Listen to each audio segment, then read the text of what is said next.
لائق تکریم واجب الاحترام معزز باوقار سادات کرام علماء ذوی الاحترام گرامی قدر برادران اسلام خواتین اسلام بالخصوص برادر طریقت مشفق و مہربان فاضل گرامی حضرت علامہ مولانا محمد مدنی میاں صاحب برکاتی دامت برکاتہم القدسیہ، السلام علیکم ورحمۃ اللہ وبرکاتہ۔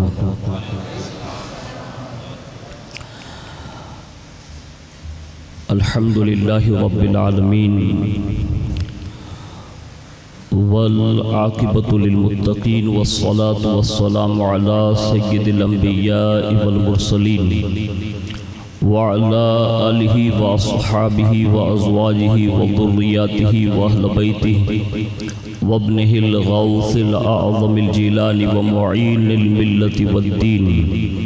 والشیخ الاسلام والمسلمین اعلی الحضرت الامام احمد رضا وعلی عباد اللہ الصالحین اجمعین، اما بعد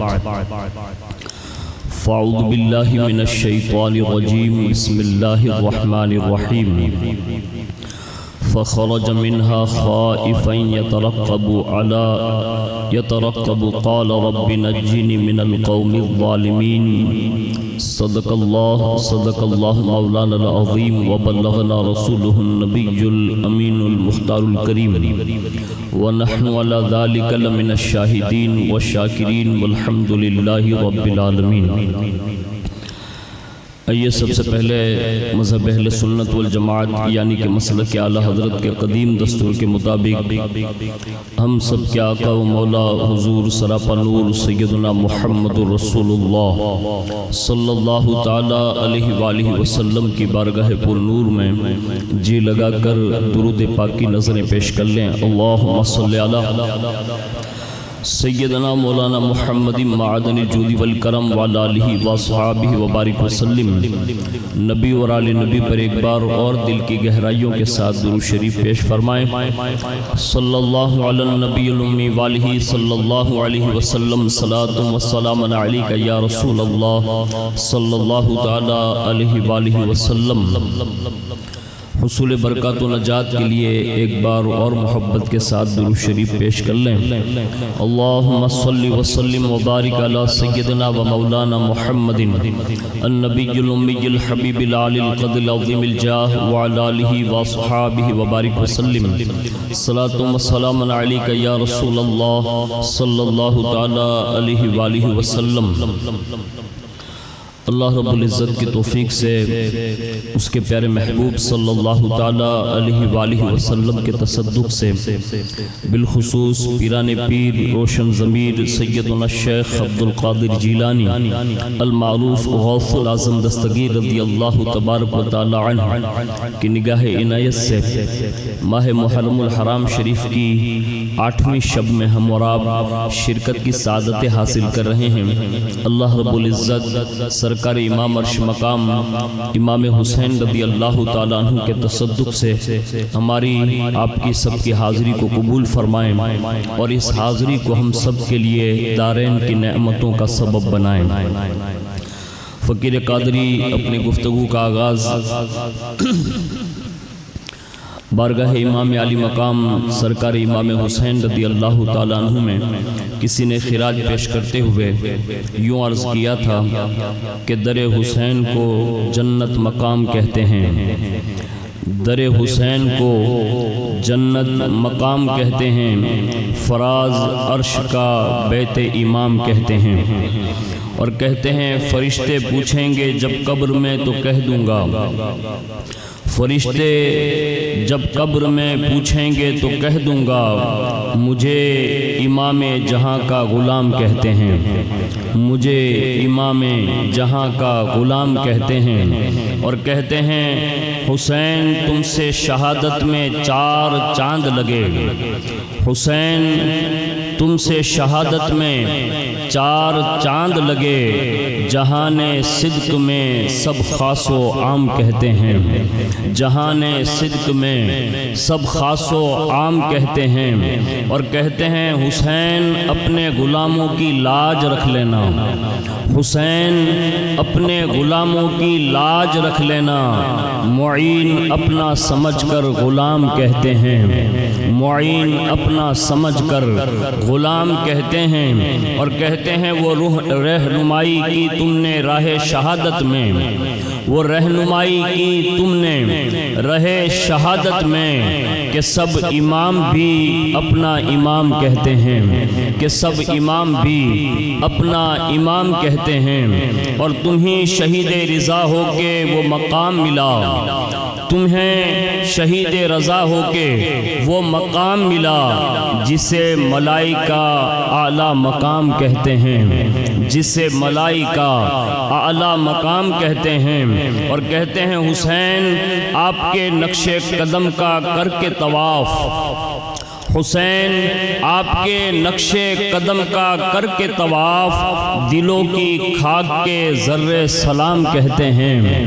دلوں کی خاک کے ذرے سلام کہتے ہیں، اور کہتے ہیں خدا کا شکر ہے خادم مجھے سب اہل جہاں، خدا کا شکر ہے خادم مجھے سب اہل جہاں، حسین ابن علی کا غلام کہتے ہیں، حسین ابن علی کا غلام کہتے ہیں۔ ایک بار بڑی محبت کے ساتھ درود شریف پیش کر لیں، اللہم صلی علی سیدنا مولانا محمد معدن الجود والکرم وعلی آلہ واصحابہ وبارک وسلم، صلاۃ و سلام علیک یا رسول اللہ صلی اللہ تعالی علیہ وآلہ وسلم۔ آج کی ہماری اور آپ کی یہ 8ویں محفل پاک ہے، اور آج سے ان تمام اسباب کو اور بالخصوص سرکار امام حسین رضی اللہ تعالیٰ عنہ اور ان کے رفقا کی روانگی کو اب کے گوش گزار کرنے کی سعادت حاصل کروں گا، اور یہ بیانات اس انداز میں ہوتے ہیں کہ بڑے سے بڑے مقررین، بڑے سے بڑے خطبہ بھی بالتفصیل اس کو بیان کرنے سے قاصر ہیں، کما حق کہو کوئی تفصیلی گفتگو اس پہ کرتا نہیں۔ اس کی وجہ یہ ہے کہ اس میں اسٹیپ بائی اسٹیپ ترتیب وار یہ چیزیں بیان کی جاتی ہے، اس میں کوئی جذبات یا ایسی کوئی کیفیت نہیں ہوتی کہ جس میں لوگ سبحان اللہ کہے یا ماشاء اللہ کہے، یا اس انداز میں جذبات میں جو ہمارے اور واقعات پیش ہوتے ہیں اس انداز میں یہ نہیں ہوتا، تو لوگ کبھی کبھی اکتا جاتے ہیں۔ لیکن ہمیں اور آپ کو یہ تصور کر کے بیٹھنا ہے کہ جب سے یہ داستان کربلا شروع ہوئی، اس کی ابتدا سے لے کر شہادت تک کے واقعات بڑی سنجیدگی کے ساتھ ہم سنیں گے، اور ہر سال یہی سنایا جاتا ہے۔ الفاظ الگ ہوتے ہیں اور اس کے سوا واقعات کا مفہوم وہی ہوتا ہے۔ ہر کوئی عالم دین اپنے اپنے انداز میں بیان کرتا ہے، اور مجھ فقیر کا ایک چھوٹا سا طریقہ یہ ہے کہ وہ شارٹ کٹ کرنے کے بجائے تفصیل کے ساتھ بیان کرتا ہوں، تاکہ امت تک تاریخ کربلا کا یہ پورا واقعہ آنے والی نسلوں تک منتقل ہوتا رہے۔ اور اس میں سے سب سے بہترین جو کتاب اس وقت پوری دنیا میں اور خاص کر کے اہل علم کے پاس حضرت علامہ عبدالتواب صاحب نے جو بڑی آسانی کے ساتھ جو اس کی تفصیل بیان کی ہے، میں انہی میں سے کچھ باتیں آپ کے گوش گزار کرنے کی سعادت حاصل کرتا ہوں۔ آخر یہ واقعہ کربلا کیسے پیش آیا اور اس کے اسباب کیسے بنے، تو ہم اور آپ ترتیب وار سنتے آئے ہیں کہ رسول اللہ کے وصال انور کے بعد صدیق اکبر، پھر فاروق اعظم، پھر حضرت عثمان غنی، پھر مولا کائنات۔ مولا کائنات کے زمانے میں حضرت امیر معاویہ اور مولا کائنات کے درمیان ایک دو جنگیں جو بڑی مشہور ہے، یہ واقعات کے بعد حضرت امیر معاویہ ملک شام تشریف لے گئے اور کوفہ، بصرہ اور اطراف و اکناف کے جو امارات تھے اس پر خلیفہ بن کر حضرت مولا کائنات رضی اللہ تعالیٰ عنہ اپنی شان جلوہ فگن تھے، اور اس میں جو بھی باتیں ان کے دور ظاہری میں ہو گئی، اس کے بعد مولا کائنات رضی اللہ تعالیٰ عنہ کے وصال کے بعد حضرت امام حسن پاک اپنی شان مسند خلافت پر تشریف فرما ہوئے۔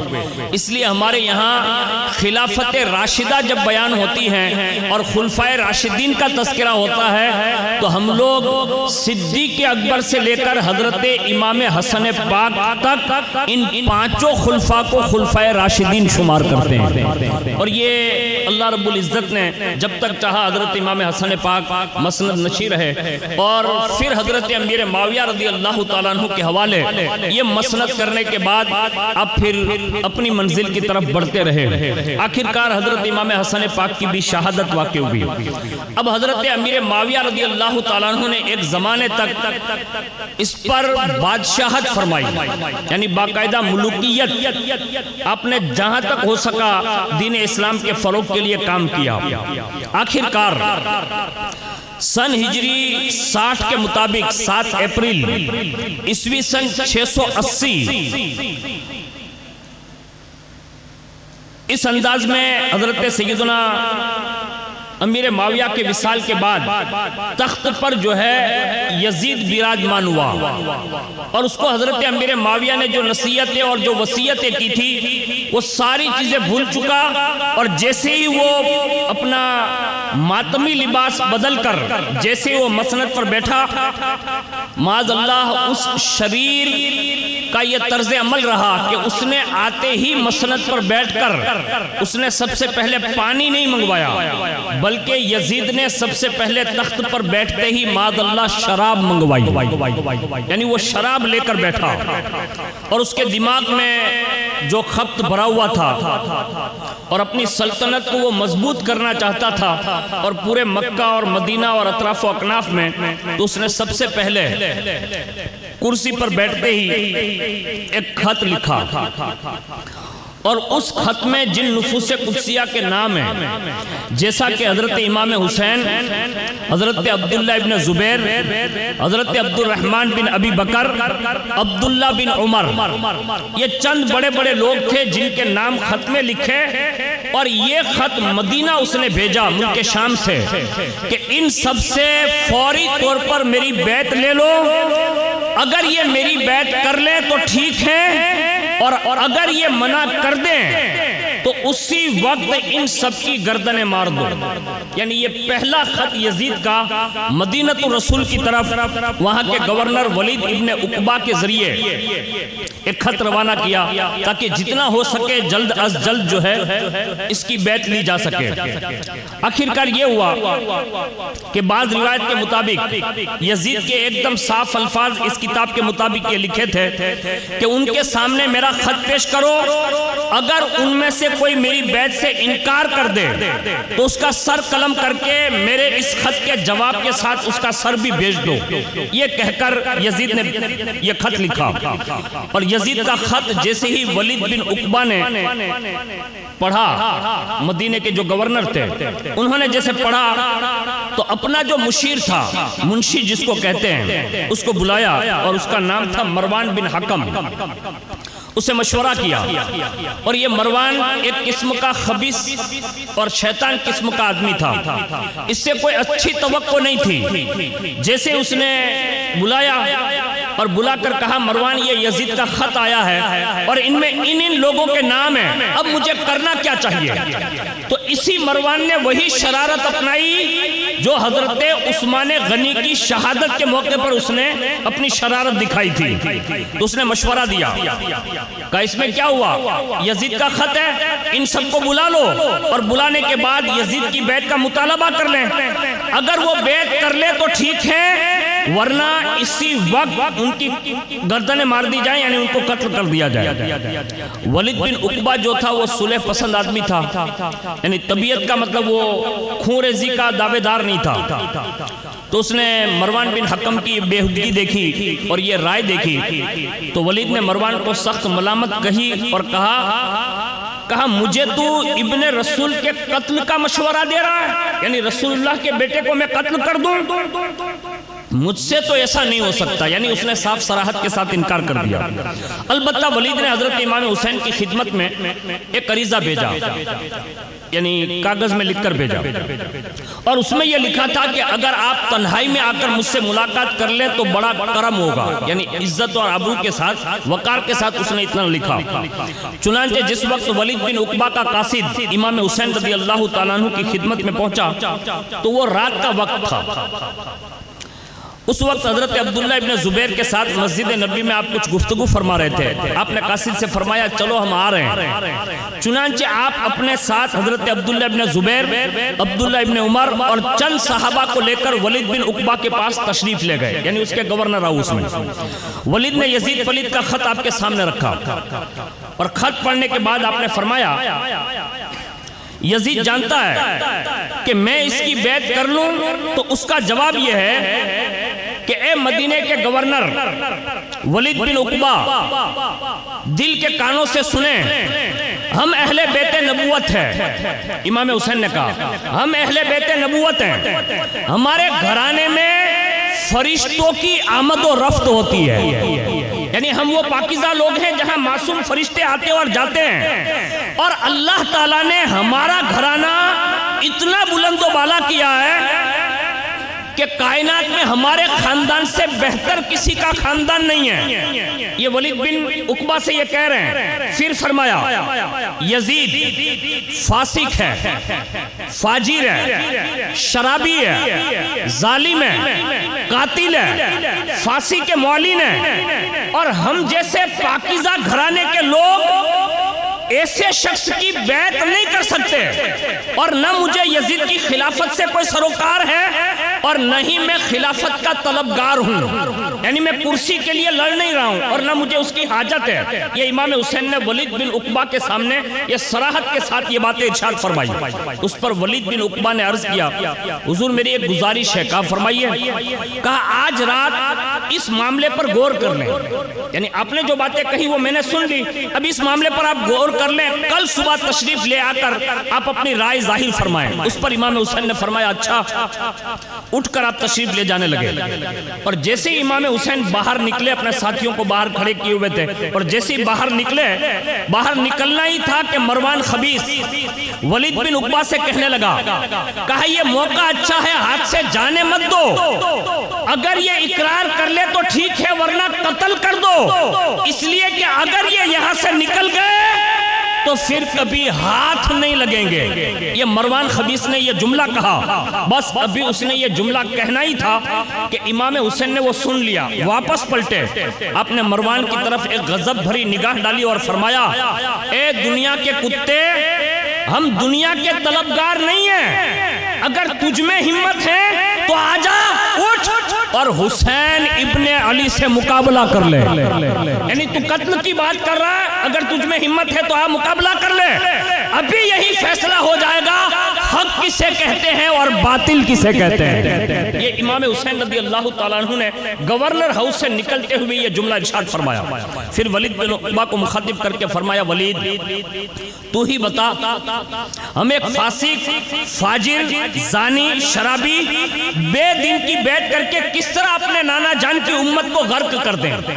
یعنی اس وقت ہم اور آپ دیکھتے ہیں نا کہ ہم جب کسی کے مرید ہوتے ہیں، کسی کے ہاتھ میں ہاتھ دیتے ہیں، تو ہمارے لیے اعلیٰ حضرت نے یہ شرط رکھی ہے کہ 4 شرطیں جس پیر میں پائی جائیں اسی سے مرید ہونا جائز ہے۔ پتہ یہ چلا یہ تو 14ویں صدی کے مجدد یہ فرما رہے ہیں، تو مجھے بتاؤ امام حسین کے زمانے میں کسی کی بیعت لینے کے شرائط کتنے پابندی کے ساتھ ہوتے ہوں گے؟ تو امام حسین نے فرمایا یہ شرابی ہے، زانی ہے، ہم اس کی بیعت نہیں کر سکتے اور امت کو اس گڑھے میں ڈال نہیں سکتے۔ ولید نیچے نظریں کیا ہوا کھڑا رہا اور آپ اس کے دربار سے تشریف لے آئے۔ اس کے بعد ولید نے مروان سے کہا، اے مروان تجھ پر افسوس ہے اور ملامت ہے کہ تو مجھے امام حسین رضی اللہ تعالیٰ عنہ کے قتل کا مشورہ دیتا ہے۔ کیا تو یہ چاہتا ہے کہ میں دنیا کے بدلے میں اپنا دین ہلاک کر لوں، یعنی میں اپنا دین خراب کر لوں؟ یہ مجھ سے نہیں ہو سکتا۔ اور اس کے بعد فرماتے ہیں، ایک جگہ پر یوں ارشاد فرمایا، واللہ لأنی قتلت حسینہ لو ان مال الدنیا و ملکہا، فرمایا خدا کی قسم، ولید بن عقبہ کہتے ہیں خدا کی قسم اگر مجھے دنیا کی ساری بادشاہت دے دی جائیں اور دنیا بھر کی ساری دولت بھی مل جائیں تو بھی میں امام حسین کے ساتھ اقدام نہ کروں گا، یعنی لڑائی کے لیے پیشکش نہ کروں گا، یہ میری ہمت ہی نہیں ہوگی۔ اس کے بعد ولید بن عقبہ نے یزید کو واپس خط لکھ دیا کہ میں نے امام حسین کو بیعت کے لیے بلایا تھا اور انہوں نے انکار کر دیا، اور یہ بھی ان کی تیری خلافت اور حکومت سے بھی انہیں کوئی سروکار نہیں ہے اور وہ نہ خلافت کے آرزو مند ہیں۔ یہ خط کا جواب یزید کے لیے ولید بن عقبہ نے روانہ کر دیا۔ اب یہ واقعہ ہو گیا گورنر ہاؤس میں، اور امام حسین رضی اللہ تعالیٰ عنہ وہاں سے باہر تشریف لے آئے تھے۔ صاحب اوراق کے غم نے ایک روایت یہ لکھی ہے کہ امام حسین رضی اللہ تعالیٰ عنہ نے ولید بن عقبہ سے یزید پلید کا جو خط لیا تھا نا وہ ہاتھ میں لے لیا تھا، یعنی خود کے پاس بھیجا تھا، وہ پڑھوایا تھا تو وہ لے لیا تھا۔ اب وہ خط لے کر امام حسین رضی اللہ تعالیٰ عنہ اپنے نانا جان کے مزار شریف پر حاضری دی اور رات بھر وہیں حاضر رہے اور بے اختیار روئے امام حسین رضی اللہ تعالیٰ عنہ، اور نانا جان کے مزار مقدس سے لپٹ گئے اور عرض کرنے لگے، نانا جان میں وہی حسین ہوں جس کے لیے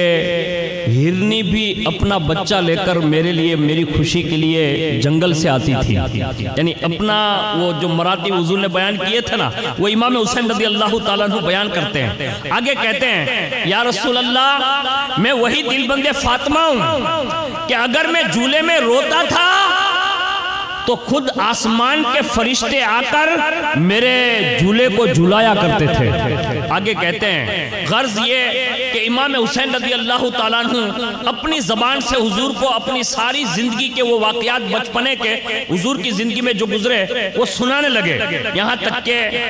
رات بھر اسی طرح بے قراری کے ساتھ روتے رہے، مزار اقدس سے لپٹ کر حسرت بھرے جملے حضور کو سناتے رہے۔ اور پھر دوسری رات آ گئی، یعنی دوسرا دن ہوا، اور پھر جب رات آئی تو پھر روزے پر حاضر ہوئے اور اسی طرح عرض کرتے رہے، پھر سو گئے، پھر تہجد کی نماز ادا فرمائی، پھر روزے کے سامنے کھڑے ہو گئے اور با ادب بیٹھے رہے۔ یہ دوسری رات ہے ابھی یزید کا خط ملنے کے بعد، اور دوسری ہی رات میں امام حسین فرماتے ہیں کہ جیسے میں تہجد پڑھ کے وہیں بیٹھا رہا اور مجھ پر غنودگی طاری ہوئی تو میں نے خواب دیکھا کہ میرے نانا جان محمد الرسول اللہ فرشتوں کی جماعت کے ساتھ رونق افروز ہیں، یعنی حضور جلوہ فکن ہیں۔ آپ کے سر اقدس کو اٹھا کر محبت سے اپنے سینے سے لگا کر آپ کی آنکھوں کو چوما اور فرمایا، بیٹے حسین ان قریب تم کربلا پہنچنے والے ہو اور وہاں سے بھوکے پیاسے شربت شہادت نوش کر کے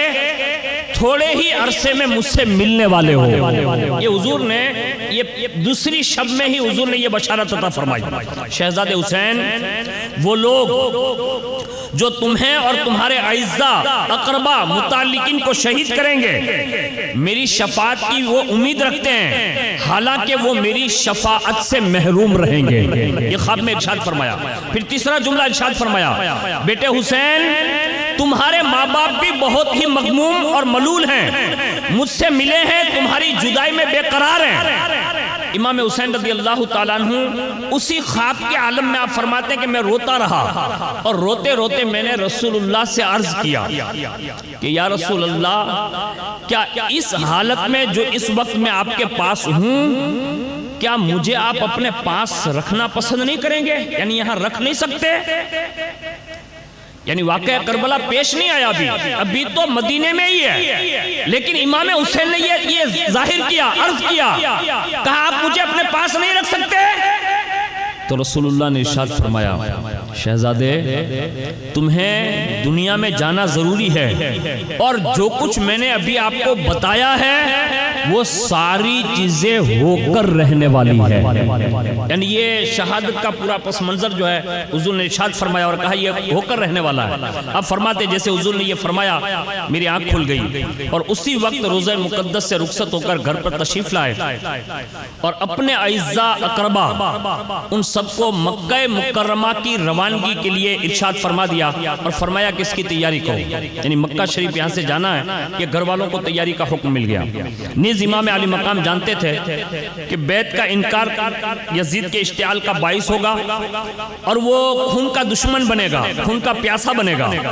تو امام حسین رضی اللہ تعالیٰ عنہ نے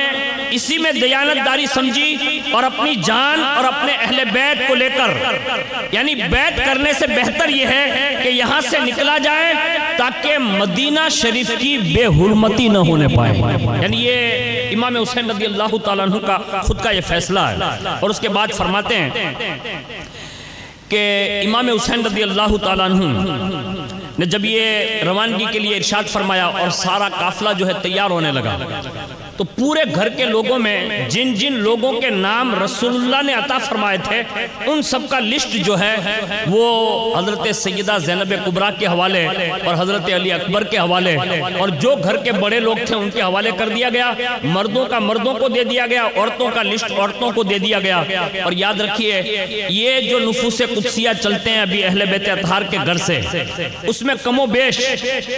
32 یا 34 کے قریب لوگ ہیں، اس میں عورتیں بھی ہیں اور اس میں مرد بھی ہے۔ یہ مکمل قافلہ اہل بیت اطہار کے گھر سے تیار ہوتا ہے، اور اس میں 56 سال کی عمر کے خود امام حسین بھی ہیں اور 6 ماہ کے مولا علی اصغر کا بھی نام ہے۔ یعنی اس انداز میں پورے گھر کو اپنے تیاری کا حکم دے دیا۔ ایک صاحبزادی کے تعلق سے یہ روایت بڑی مشہور ہے کہ حضرت ماں صغرا فاطمہ جس کو کہتے ہیں وہ بیمار تھی، اور ان کے حوالے سے امام حسین رضی اللہ تعالیٰ عنہ نے کوئی تیاری کا حکم نہیں دیا۔ اور جیسے یہ قافلہ تیار ہو گیا اور تیار ہونے کے بعد امام حسین رضی اللہ تعالیٰ عنہ وہاں سے سیدھے اپنے مین رفقا کو لے کر یعنی ساتھیوں کو لے کر سب سے پہلے ایک آیت پڑھی، فَخَرَجَ مِنْهَا خَائِفًا يَتَرَقَّبُ قَالَ رَبِّ نَجِّنِي مِنَ الْقَوْمِ الظَّالِمِينَ، یعنی سب سے پہلے قرآن پڑھا، اور اس کا مطلب یہ ہے کہ تو وہ اس شہر سے نکلا ڈرتا ہوا اس انتظار میں کہ اب کیا ہوتا ہے۔ کہا اے میرے رب تو مجھے ظالم قوم سے نجات عطا فرما، یہ کہا۔ اور اس کے بعد امام حسین رضی اللہ تعالیٰ عنہ اپنے نانا جان صلی اللہ علیہ وسلم کے روزے پر حاضر ہوتے ہیں، یعنی یہ روانگی کے لیے یہ آخری رات ہے، اور امام حسین رضی اللہ تعالیٰ عنہ اپنے نانا جان کے مزار پر حاضر ہیں۔ اب نانا کو انہوں نے کیا کیا دکھڑے سنائے ہوں گے اور کیا کیا اپنی رودادیں سنائی ہوگی۔ جب یہ کتابوں میں جو الفاظ لکھے ہیں اگر لوگ اس کو پڑھیں تو لوگوں کے رونگٹے کھڑے ہو جاتے ہیں، لیکن میں اپنے الفاظ میں اگر یہ کہہ دوں اور آپ کو سمجھانے کی کوشش کروں کہ رسول اللہ صلی اللہ علیہ وسلم کی بارگاہ میں حضرت امام حسین صرف اس طرح سے رخصت نہیں ہو رہے ہیں جیسے کہ ہم اور آپ اس دور میں مدینہ شریف سے رخصت ہو کر آتے ہیں، نہیں، بلکہ یہاں سے جو بھی لوگ مدینہ شریف جاتے ہیں سب سے پہلے تو مدینہ شریف کی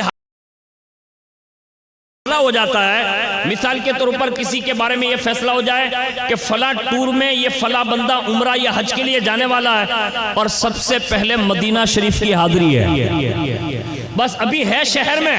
اور یہ ٹور والا اگر خبر دے دے کہ پہلے مدینہ شریف ہے، بس اسی وقت سے اس کا دل انگڑائیاں لینے لگتا ہے کہ وہ دن کیسا دن ہوگا جس وقت ایک امتی اپنے آقا کی بارگاہ میں حاضری دے گا۔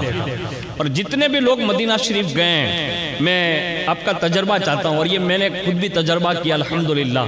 آپ خود بھی تجربہ کیے ہوں گے۔ جیسے ہی مدینہ شریف کی بسیں یعنی وہ ایئرپورٹ سے جو لاتی ہیں یا اگر مکہ شریف سے واپسی ہو رہی ہو تو وہ بھی گاڑیاں آتی ہیں، اور جیسے ہی مدینہ شریف کی گلیاں اور مدینہ شریف کے وہ کھجور کے درخت اطراف و اکناف میں نظر آتے ہیں اور گلی کوچے سے وہ بس گزرتی ہے، اور صرف ٹور والا جو معلم ہوتا ہے نا وہ اتنا کہتا ہے، یہ دیکھو میناریں نظر آئے، قربان جائیں ہر عاشق کی آنکھ رواں دواں ہو جاتی ہے، وہ روتا ہے خالی میناریں دیکھتا ہے، چند گلیاں اور گزرتی ہے پھر مسجد نبی کی وہ چھتریاں نظر آتی ہے، پھر اشارہ ہوتا ہے، لوگ کانچ میں سے دیکھ رہے ہوتے ہیں، اور جیسے ایک گلی اور پار کر کے بالکل قریب سے گزرتی ہے اگر بس، اور صرف اگر کسی نے یہ کہہ دیا کہ دیکھو یہ مکی نے گنبد خضرا کا گنبد نظر آ رہا ہے، پوری بس روتی ہے۔ میں کہتا ہوں 1450 سال کے بعد سبز گنبد کو دیکھ کر لوگ روتے ہوں گے، مجھے بتاؤ 1450 سال پہلے امام حسین جب مدینہ میں حضور کا روزہ یا حضور کی جالیاں ان کے سامنے گئے ہوں گے تو امام حسین کی کیفیت کیا ہوگی؟ ہمارے لیے تو ایک چانس ہے نا، یعنی ایک بار عمرہ کیا دوبارہ بھی جا سکتا ہے، لیکن امام حسین یہ آخری سلامی کرنے جا رہے تھے، اب دوبارہ حضور کی بارگاہ میں واپس ہی نہیں ہے، ہمیشہ ہمیش کے لیے مدینہ چھوڑ رہے تھے، اور کون سا مدینہ؟ جس مدینے کی سرزمین پر امام حسین نے بچپنا گزارا، نانا جان کی عمر کے 7 سال، والدہ کے 7 یا 6.5 سال یا 7 سال، صدیق اکبر کا ایک دور عظیم، فاروق اعظم کا دور، عثمان غنی کا دور، مولا کائنات کا بھی تھوڑا سا وقفہ یعنی ایک دور، اور باقی کوفہ تشریف لے گئے، لیکن مولا کائنات کی شہادت کے بعد پھر مدینے میں حاضری ہے، یعنی ایک طویل عرصہ، اگر یوں کہا جائے کہ ولادت سے لے کر 56 سال تک جو محبوب کے شہر میں امام حسین رہے ہوں، اور وہ صرف اس لیے مدینہ چھوڑنے کے لیے دربار رسول میں حاضر ہیں کہ میرے نانا جان کا دین بچا لیا جائے۔ غور کیجئے گا، یہ بہت بڑی قربانی۔ لوگ یہ کہتے ہیں کہ امام حسین نے صرف 3 دن صبر کیا، 3 دن کا صبر نہیں ہے، امام حسین کی زندگی کا جب سے شعور ہے، اب سمجھ رہے میری بات، جب سے شعور ہے، اور شعور کسے کہتے ہیں؟ 6-7 سال کے بچے کو، یعنی ہوش میں آتا ہے باقاعدہ، اس کو ہوش و حواس ہوتے ہیں، اچھی خاصی چیزیں جاننے لگتا ہو 6-7 سال کی عمر میں، اور امام حسین کا صبر 6-7 سال کی عمر سے ہی شروع ہے، یعنی فوری طور پر رسول اللہ کا وصال انور یہ امام حسین کے صبر کی ابتدا ہے۔ پھر حضرت ماں خاتون جنت کا وصال یہ حضرت امام حسین کا صبر ہے۔ پھر اس کے بعد آگے چل کر سیدنا صدیق اکبر کا وصال یہ امام حسین کا صبر ہے، اور آگے چل کر فاروق اعظم کی شہادت یہ امام حسین کا صبر ہے، اور آگے بڑھ کر حضرت عثمان غنی کی شہادت یہ امام حسین کا صبر ہے، آگے بڑھ کر اپنے سگے بابا علی المرتضیٰ کی شہادت اس پر صبر کیا یہ امام حسین کا صبر ہے، آگے بڑھ کر اپنے بھائی امام حسن مجتبیٰ کی شہادت دیکھی، اور وہ بھی اس حال میں دیکھی کہ امام حسن رضی اللہ تعالیٰ عنہ کے جگر کے 100 کے قریب ٹکڑے تشت میں دیکھے، یعنی خون کی قے ہوتی تھی اور باقاعدہ آتے کٹ کٹ کر وہ تشت میں گرتی تھی، لیکن میرا امام اس وقت بھی صبر کا دھنی بن کر وہ سارا پس منظر دیکھ رہا تھا، یعنی یہ صبر جو ہے وہ بچپن سے شروع تھا، اور 56 سال کی یا 55 سال کی عمر میں یہ صبر کی وہ آزمائش تھی کہ جہاں سے نانا جان کا قرب چھوڑنے کے لیے لوگوں نے جو ہے مجبور کیا، اور جب امام حسین نانا جان کی بارگاہ میں گئے ہوں گے تو میں ایک حاجی کی طلب بتا دیتا ہوں، حاجی کی کیا کہتا ہوں، میں ایک عاشق کی بات بتا دیتا ہوں جس سے آپ کو یہ اندازہ ہوگا کہ جب ایک عاشق رسول کی یہ کیفیت ہے تو نواسہ رسول کی کیفیت کا عالم کیا ہوگا۔ اپنے ایک بہت بڑے عاشق کا نام سنا ہوگا جسے دنیا حضرت بلال حبشی کہتے ہیں، کہ رسول اللہ کے اس عاشق کا نام ہے جس نے زندگی میں حضور کے لیے بڑی تکلیفیں اٹھائی اور زندگی بھر جو ہے وہ حضور کے ساتھ رہے۔ اس سے بڑھ کر ان کا شرف اور کیا بتاؤں کہ وہ جب اذان دیتے تھے اور جب پڑھتے تھے نا اشہد ان محمد رسول اللہ، تو وہ رسول اللہ کے چہرے کو دیکھا کرتے تھے، یعنی کتنا بڑا شرف ہے کہ جب وہ شہادت اور رسالت کی گواہی دیتے تھے اس وقت رسول اللہ جلوہ فگن ہوتے، پتہ یہ چلا کہ بہت بڑے عاشق تھے، اور اسی ضمن میں آپ نے زندگی بھر اذانیں دی۔ اس سے پتہ یہ چلتا ہے ایک عاشق کی خوراک جو ہے نا وہ اذان بھی ہے کہ عشق اس لیے بڑھتا ہے کہ اذان میں بھی محمد رسول اللہ کا نام آتا ہے، یعنی یہ حضرت بلال کی خوراک تھی، یہ حضرت بلال دیتے رہے، لیکن جب حضور وصال کر گئے حضور کا جب انتقال ہو گیا اور حضور دنیا سے بظاہر تشریف لے گئے تو راویوں نے لکھا ہے کہ حضرت بلال نے مدینہ شریف چھوڑ دیا، یعنی اب وہ اذان نہیں کہہ سکتے تھے اور ان کے اندر وہ طاقت ہی نہیں رہی کہ اب میں وہ اذان پڑھ سکوں، وہ ملک شام چلے گئے اور ملک شام ایک عرصہ ہوا حضور کے وصال کو۔ راوی لکھتے ہیں کہ جب ایک عرصے کے بعد ایک مرتبہ رسول اللہ صلی اللہ علیہ وسلم ان کے خواب میں تشریف لے گئے، یعنی عاشق چھوڑ کے ملک شام چلا گیا تھا حضور کو، تو حضور خواب میں تشریف لے گئے اور ارشاد فرمایا ما هذه الجفوة یا بلال اما آنا لکا ان تزورونی یا بلال، یعنی فرمایا اے بلال یہ کیا جفا ہے، کیا ابھی وہ وقت نہیں آیا کہ تم میری زیارت کے لیے میری بارگاہ میں حاضری دے دے؟ یعنی خود رسول اللہ صلی اللہ علیہ وسلم اپنے عاشق کو جو ہے یہ پیغام دے رہے ہیں۔ بس خواب میں حضور کا یہ کہنا تھا، حضرت بلال اٹھے اور وہیں ملک شام سے جو ہے مدینہ رسول کا سفر باندھا اور باقاعدہ مدینہ شریف کی طرف حاضر ہوئے، اور جیسے وہاں حاضر ہوئے تو ظاہر سی بات ہے ابھی قریب ہی میں حضور کا وصال ہوا تھا، اور جیسے ہی لوگوں نے حضرت بلال کو دوبارہ دیکھا نا تو دیکھتے ہی لوگوں کی آنکھیں بہنے لگی، یعنی آنسوؤں کے دھارے بہنے لگے، لوگ رونے لگے، اور باقاعدہ حضرت بلال کا بڑی شان سے استقبال کیا گیا۔ اور جب مسجد نبوی میں وہ آئے اور حضور کی بارگاہ میں کھڑے رہ کر انہوں نے نذرانِ عقیدت پیش کیا، پورا مدینہ حضرت بلال کو دیکھ کر رونے لگا، اور رو کر لوگ یہ پوچھتے تھے مؤذن رسول تو آ گئے، کیا رسول اللہ بھی آئیں گے؟ یعنی حضور صلی اللہ علیہ وسلم سے لوگ اس طرح محبت کرتے تھے، کہا مؤذن رسول تو آ گئے، کیا رسول اللہ بھی آئیں گے؟ پھر بڑے بڑے جو صحابہ کبار تھے، صدیق اکبر، فاروق اعظم، حضرت عثمان غنی، مولائے کائنات، انہوں نے لوگوں کو سمجھایا کہ ایسا نہیں ہے، یہ حضرت بلال تشریف لائیں۔ ان سے وجہ پوچھی گئی تو انہوں نے اپنا خواب بیان کیا۔ اب جب خواب بیان ہو چکا اتنے میں کسی نماز کا وقت ہو گیا، اور جیسی نماز کا وقت ہوا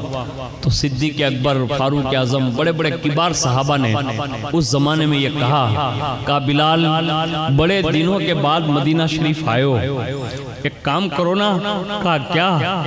کہا وہی اذان سناؤ نا جو رسول اللہ کو سنایا کرتے تھے۔ حضرت بلال نے معذرت چاہ لی اور کہا صحابہ سے، کہا خدا را میرا امتحان مت لو، میں اس امتحان کے قابل نہیں ہوں۔ کہا کیوں؟ کہا جب پہلے اذان جو ذوق سے دیتا تھا نا، محبت سے، کہا ہاں، کہا جب اپنے محبوب کا نام لیتا تھا تو والضحیٰ والا چہرہ دیکھا کرتا تھا،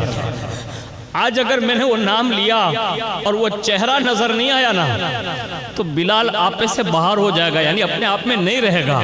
صحابہ نے ضد کی، اصرار کیا، منع کر دیا،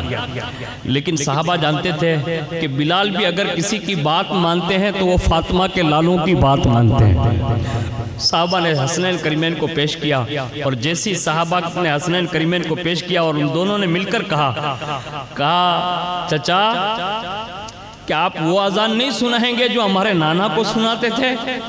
اللہ اکبر! یہ صرف امام حسن اور امام حسین کا حکم نہ تھا، بلکہ پس پردہ یہ رسول اللہ کی خواہش کا اظہار ہو۔ بس شہزادوں نے کہا، حضرت بلال سیلنڈر ہو گئے، یعنی بس عاشق کی وہ حد ختم ہو گئی۔ روتے ہوئے عرض کیا، میں نے زندگی میں دیکھا ہے ہمیشہ نانا تمہیں راضی فرمایا کرتے تھے،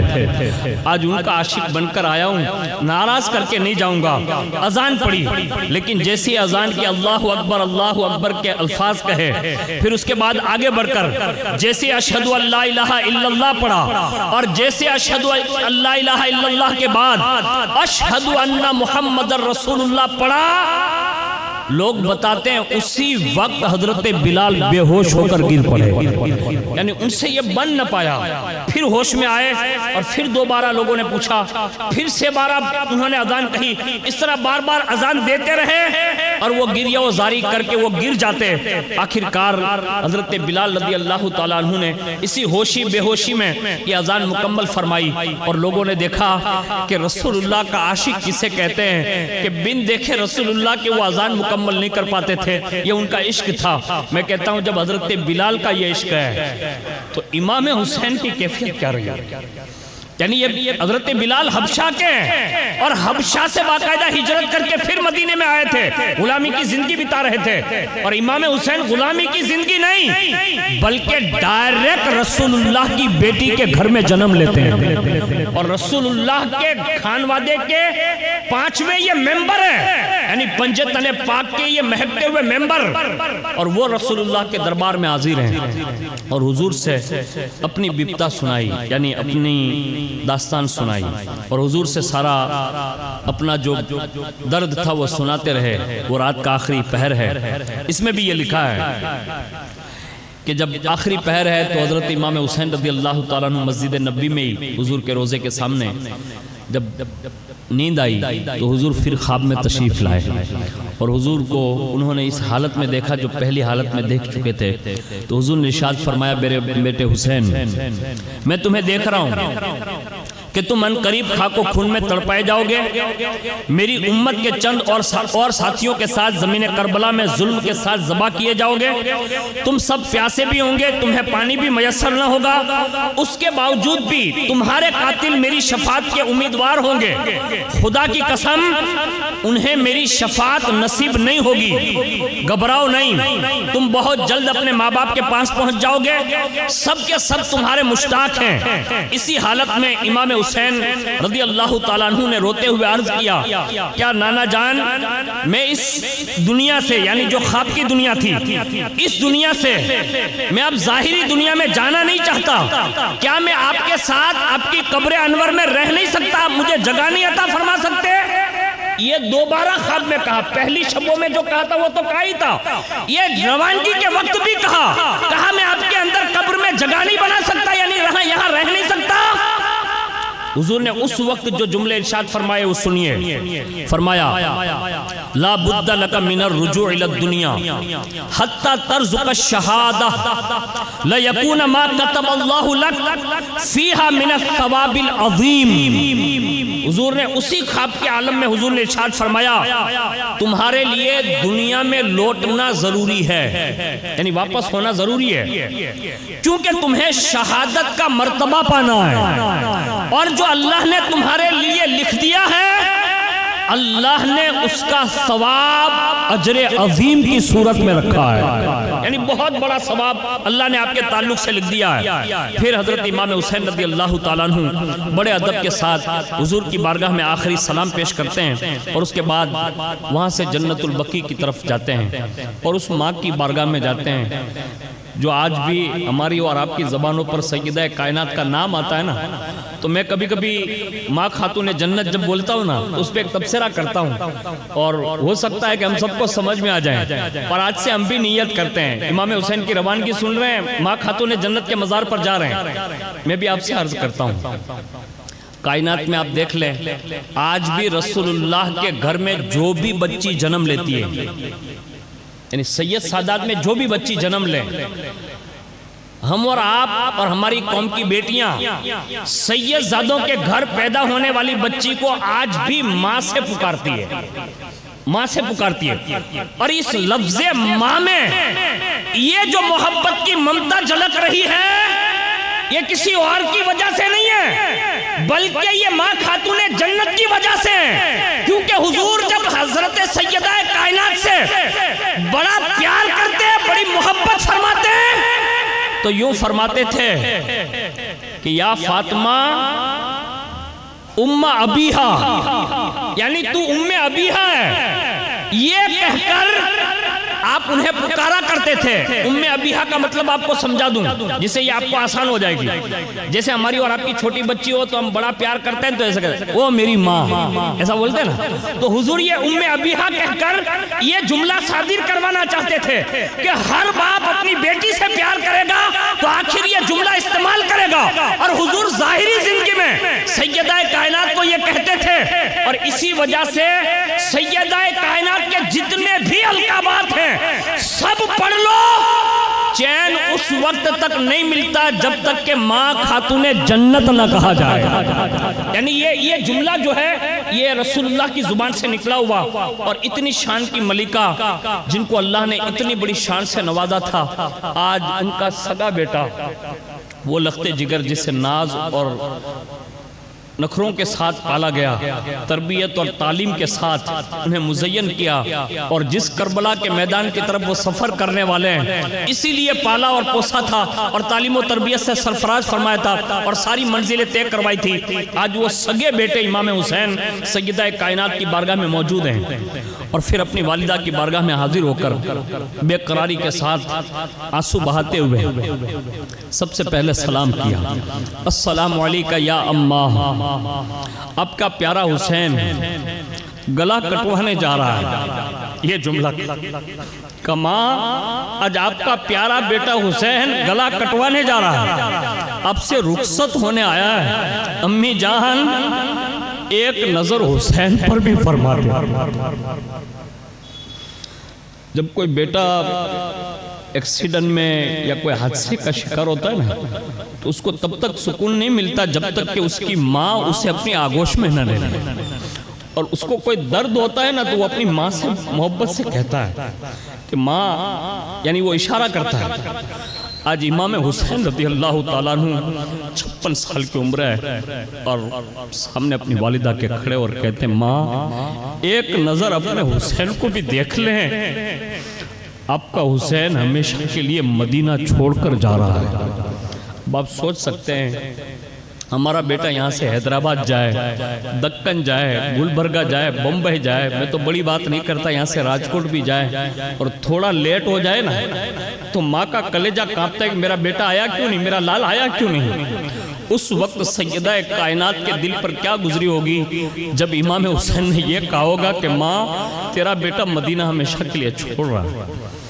ایسا لگتا ہوگا جیسے سیدہ کائنات کی قبر انور پر ایک لرزہ طاری ہو گیا ہوگا، اور اس کے بعد اپنی شان امام حسین رضی اللہ تعالیٰ عنہ نے سیدہ کائنات کی بارگاہ میں اپنی پچھلی جو زندگی تھی نا وہ دہرائی اور اس میں عرض کیا کہ ماں میں وہی تیرا حسین ہوں کہ اگر میں عید کے دن تجھ سے کپڑے طلب کر لوں تو تمہاری دعا پر اللہ جنت سے میرے لیے کپڑے بھیج دیتا ہے۔ یعنی یہ باتیں کہتے رہے، ہرن کی بات بتائی، نانا جان کے سجدے کی بات بتائی، روتے رہے، اور اس کے بعد قبر سیدہ کائنات سے آواز آئی ہوگی اے مظلوم مادر،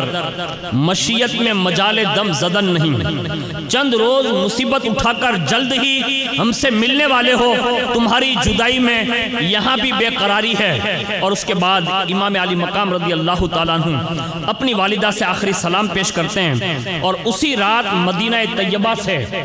جب آپ روپوش ہوتے ہیں یعنی نکلتے ہیں تو مورخین نے لکھا ہے کہ یہ شعبان المعظم کی 4 تاریخ تھی، سن ہجری 60 تھا، اور وہیں سے آپ مدینہ شریف سے مکہ شریف کی طرف اپنے رخت سفر باندھ لیا، یعنی تشریف لے گئے۔ جیسے مکہ شریف کے راستے پر آپ جلوہ فگن ہیں، پہلی ملاقات جس بندے سے ہوئی اس میں حضرت عبداللہ ابن مطیع سے ملاقات ہو گئی۔ انہوں نے عرض کیا حضور کہاں جانے کا ارادہ ہے؟ تو امام حسین نے ارشاد فرمایا مکہ المکرمہ جانے کا ارادہ ہے۔ تو عبداللہ ابن مطیع نے عرض کیا کہ پھر وہاں سے کہاں جانے کا ارادہ ہے؟ تو امام حسین کا جواب سنیے،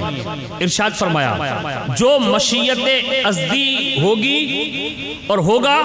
آگے کا وہی ارادہ ہے، یعنی اس کے سوا کچھ نہیں ہے، آگے جو بھی اللہ چاہے گا اسی کے مطابق سفر ہوگا، ورنہ فی الحال تو مکہ شریف جانے کا ارادہ ہے۔ تو اس وقت حضرت عبداللہ ابن مطیع نے ایک عرضی رکھی، کہا حضور اگر اجازت ہو تو میں ایک بات عرض کروں۔ امام حسین نے فرمایا فرمائیے۔ حضرت عبداللہ ابن مطیع نے عرض کیا کہ حضور مکہ میں تشریف لے جائیں، حرم میں قیام کریں، یعنی جہاں مکہ شریف میں جو حرم مبارک کہلاتا ہے وہیں قیام کریں، لیکن مکہ مکرمہ سے آگے جانے کا ارادہ نہ فرمائیں، خاص کر کے کوفہ نہ جائیں۔ یعنی پہلا بندہ مل رہا امام حسین سے اور وہ پہلے ہی بندے یہ کہہ رہے ہیں حضور کوفہ نہ جائیں، چاہے کوفی کتنا ہی اصرار کر لے، چونکہ کوفی ہرگز امید وفا کے لائق لوگ نہیں ہیں، یعنی ان سے کوئی وفا نہیں کی جا سکتی ہے، گمان ہے۔ جب آپ کے تعلق سے ان لوگوں کو پتا چلے گا کہ آپ مکہ آ گئے ہیں تو وہ آپ کو ضرور کوفہ بلانے کے لیے کوششیں کریں گے، مگر حضور مزید عرض ہے، مشہور ہے، کوفی لا یفی، یعنی کوفی وفادار نہیں ہوتا، یہ کہہ کر جو ہے حضرت عبداللہ ابن متی نے اپنی بات ختم کی۔ امام حسین نے فرمایا عبداللہ ابن متی تم سچ کہتے ہو، اللہ تعالیٰ تمہاری اس محبت کا تمہیں صلہ عطا فرمائے اور اجر عظیم عطا فرمائے۔ پھر وہاں سے امام حسین رضی اللہ تعالیٰ عنہ آگے روانہ ہو گئے، اور چند منزلوں کے بعد مکہ شریف جب آیا تو مکہ شریف پہنچے تو جمعہ کا دن ہے۔ مکہ شریف کے اندر جب آپ داخل ہوئے تو آپ نے آیت پڑھی وَلَمَّا تَوَجَّهَ تِلْقَاءَ مَدْيَنَ قَالَ عَسَىٰ رَبِّي أَن يَهْدِيَنِ سَوَاءَ السَّبِيلِ، یعنی جب مدین کی طرف متوجہ ہوئے تو کہا امید ہے کہ میرا رب مجھے سیدھی راہ چلائے گا۔ خیال رہے کہ یہ آیت جو ہے وہ حضرت موسیٰ علیہ السلام نے جب ہجرت کر کے حضرت شعیب علیہ السلام کے پاس تشریف لے گئے تھے تب یہ آیت پڑھی تھی، اور اللہ رب العزت نے اس کو قرآن عظیم میں بیان فرمایا۔ امام حسین نے یہ آیت تلاوت فرمائی اور باقاعدہ مکہ شریف میں آپ اندر داخل ہوئے، اور جیسے مکہ شریف میں داخل ہوئے جمعہ کا دن تھا، پورے مکے میں مطلب شور مچ گیا، اور سب سے پہلے جو ملنے والے لوگ آئے اس میں حضرت عبداللہ ابن زبیر آپ کی خدمت میں حاضر ہوئے۔ دوسرے نمبر پر حضرت عبداللہ ابن زبیر کے بعد دیگر جو صحابہ کے بیٹے تھے وہ یک کے بعد دیگرے آتے رہے، اور جیسے جیسے لوگوں کو پتہ چلتا جاتا باقاعدہ سب کے سب حاضری دیتے جاتے۔ اس میں حضرت عبداللہ ابن زبیر آپ کی خدمت میں حاضر ہوئے۔ حضرت عبداللہ ابن زبیر نے امام علی مقام رضی اللہ تعالیٰ عنہ سے مکہ مکرمہ میں حاضری اور ملاقات کے لیے تنہائی کا موقع انہیں ملا، تو حضرت عبداللہ نے ایک سوال کیا، کہا حضور آپ سے عرض ہے کہ حضور کی مکہ میں تشریف آوری کا سبب کیا ہے، یعنی آخر مدینہ چھوڑ کر مکہ کیوں آئے؟ تو امام حسین نے ساری تفصیلیں بتائی۔ اس پر حضرت عبداللہ ابن زبیر نے عرض کیا آپ اس وقت یہاں کے خلیفہ ہیں، ہم سب آپ کے غلام ہیں، یہ حقیقت ہے کہ خلافت آپ کے اور آپ کے آبا و اجداد کی شان ہے، آپ کے مقابلے میں یزید پلید کا کیا منہ ہے، وہ تخت خلافت پر بیٹھے، اگر حضور کی مرضی ہو تو ہم تمام غلام یزید خبیث سے لڑنے کے لیے تیار ہیں، بس آپ خالی اجازت دے دیں اور اپنے آپ کو خلیفہ تسلیم کر لیں۔ یہ حضرت عبداللہ ابن زبیر نے پہلی رائے پیش کی۔ اب سنیے امام حسین کا جواب، ارشاد فرمایا وَتُرْبَتُ جَدِّ صلی اللہ علیہ وسلم لا اکون خلیفتا یا عبداللہ ولا اريد خلافہ ولا اريد الا ان اسکن بمکہ فی داری بعشیرتی الى ان اموت کما کان جدی ساکنا بها او ارعا اہلی وعشیرتی اشبع یوما واجوع ثلاثا حتی تنقضی مدتی۔ یعنی امام حسین رضی اللہ تعالیٰ عنہ نے حضرت عبداللہ ابن زبیر کو یہ جواب دیا، اے عبداللہ ابن زبیر اللہ کی قسم، اور قسم ہے مجھے اپنے جد امجد کی اور ان کے روز انور کی، نہ میں خلیفہ ہوں گا نہ خلافت کا میرا ارادہ ہے، میں مکہ میں چند روز گزارنے کے لیے آیا ہوں یہاں تک کہ میرا روز اجل آ جائے، یعنی موت کا وقت آ جائے، اور میں اس طرح گزارنا چاہتا ہوں، یعنی زندگی کے دن اس طرح گزارنا چاہتا ہوں جیسے میرے نانا جان گزارا کرتے تھے، یعنی ایک دن کھایا اور 3 دن نہیں کھاتے، یعنی اس طرح میں اپنی زندگی گزار لوں گا یہاں تک کہ میری عمر تمام ہو جائے۔ امام حسین رضی اللہ تعالیٰ عنہ نے حضرت عبداللہ ابن زبیر کی گزارش پر ان کے یہاں قیام فرمایا، اور اس کے بعد ہر وقت حضرت عبداللہ جو ہے آپ کی مرضی کا خیال فرماتے، مکہ کے برابر لوگ آپ کی خدمت میں حاضر ہوتے رہے اور باقاعدہ آپ کو تحفے پیش کرتے رہے۔ یہ صحابہ جتنے بھی اور صحابہ کے بیٹے جتنے بھی مکہ شریف میں تھے سب نے امام حسین رضی اللہ تعالیٰ عنہ سے محبت کا ثبوت دیا۔ اب یہاں امام حسین ابھی مکہ شریف میں آئے ہیں، اور وہاں اہل کوفہ حضرت امیر معاویہ کے زمانے سے ہی امام حسین کی بارگاہ میں درخواستیں بھیج چکے تھے اور تشریف آوری کے لیے امام حسین کو بلا چکے تھے، اور بار بار یہ التجا کرتے بھی تھے، لیکن جیسے ہی ان کوفیوں کو پتا چلا کہ حضرت امیر معاویہ کا انتقال ہو گیا ہے اور اس کا بدبخت بیٹا یزید پلید یہ تخت نشین ہوا ہے، تو فوراً سارے کے سارے کوفی کی جماعتیں متفق ہوئی اور انہوں نے امام علی مقام رضی اللہ تعالیٰ عنہ کی بارگاہ میں اپنی تمناؤں کا اظہار کیا، یعنی التجا نامے اور درخواستوں کا سلسلہ جو ہے وہ جاری فرمایا، یہاں تک کہ ان کی جماعت کی طرف سے پہنچنے والے خطوط کی جو تعداد بتائی جاتی ہے کم و بیش 150 کے قریب خطوط امام حسین رضی اللہ تعالیٰ عنہ کی بارگاہ میں پہنچ چکے تھے، اور یہ کم سے کم جو احتیاطاً لوگوں نے بیان کیا ہے، ورنہ اس سے بھی زیادہ، یعنی ایک جگہ پر تو ہے کہ حور بن یزید کے سامنے ایسے تھیلا کھول کے امام حسین نے وہ خط دکھائے تھے، پتہ یہ چلا یہ زیادہ بھی ہو سکتے ہیں، لیکن محتاط روایت میں کہ 150 کے قریب جو ہے باقاعدہ خط پہنچ چکے تھے۔ اور اس کے بعد امام علی مقام رضی اللہ تعالیٰ عنہ کی بارگاہ میں ان لوگوں کا جو آخری خط آیا، یعنی جو آخری پیغام تھا، اس میں یہ تھا کہ امام علی مقام اگر آپ ہمارے بلاوے پر تشریف نہ لائے اور ہم نے اگر یزید کی بیعت قبول کر لی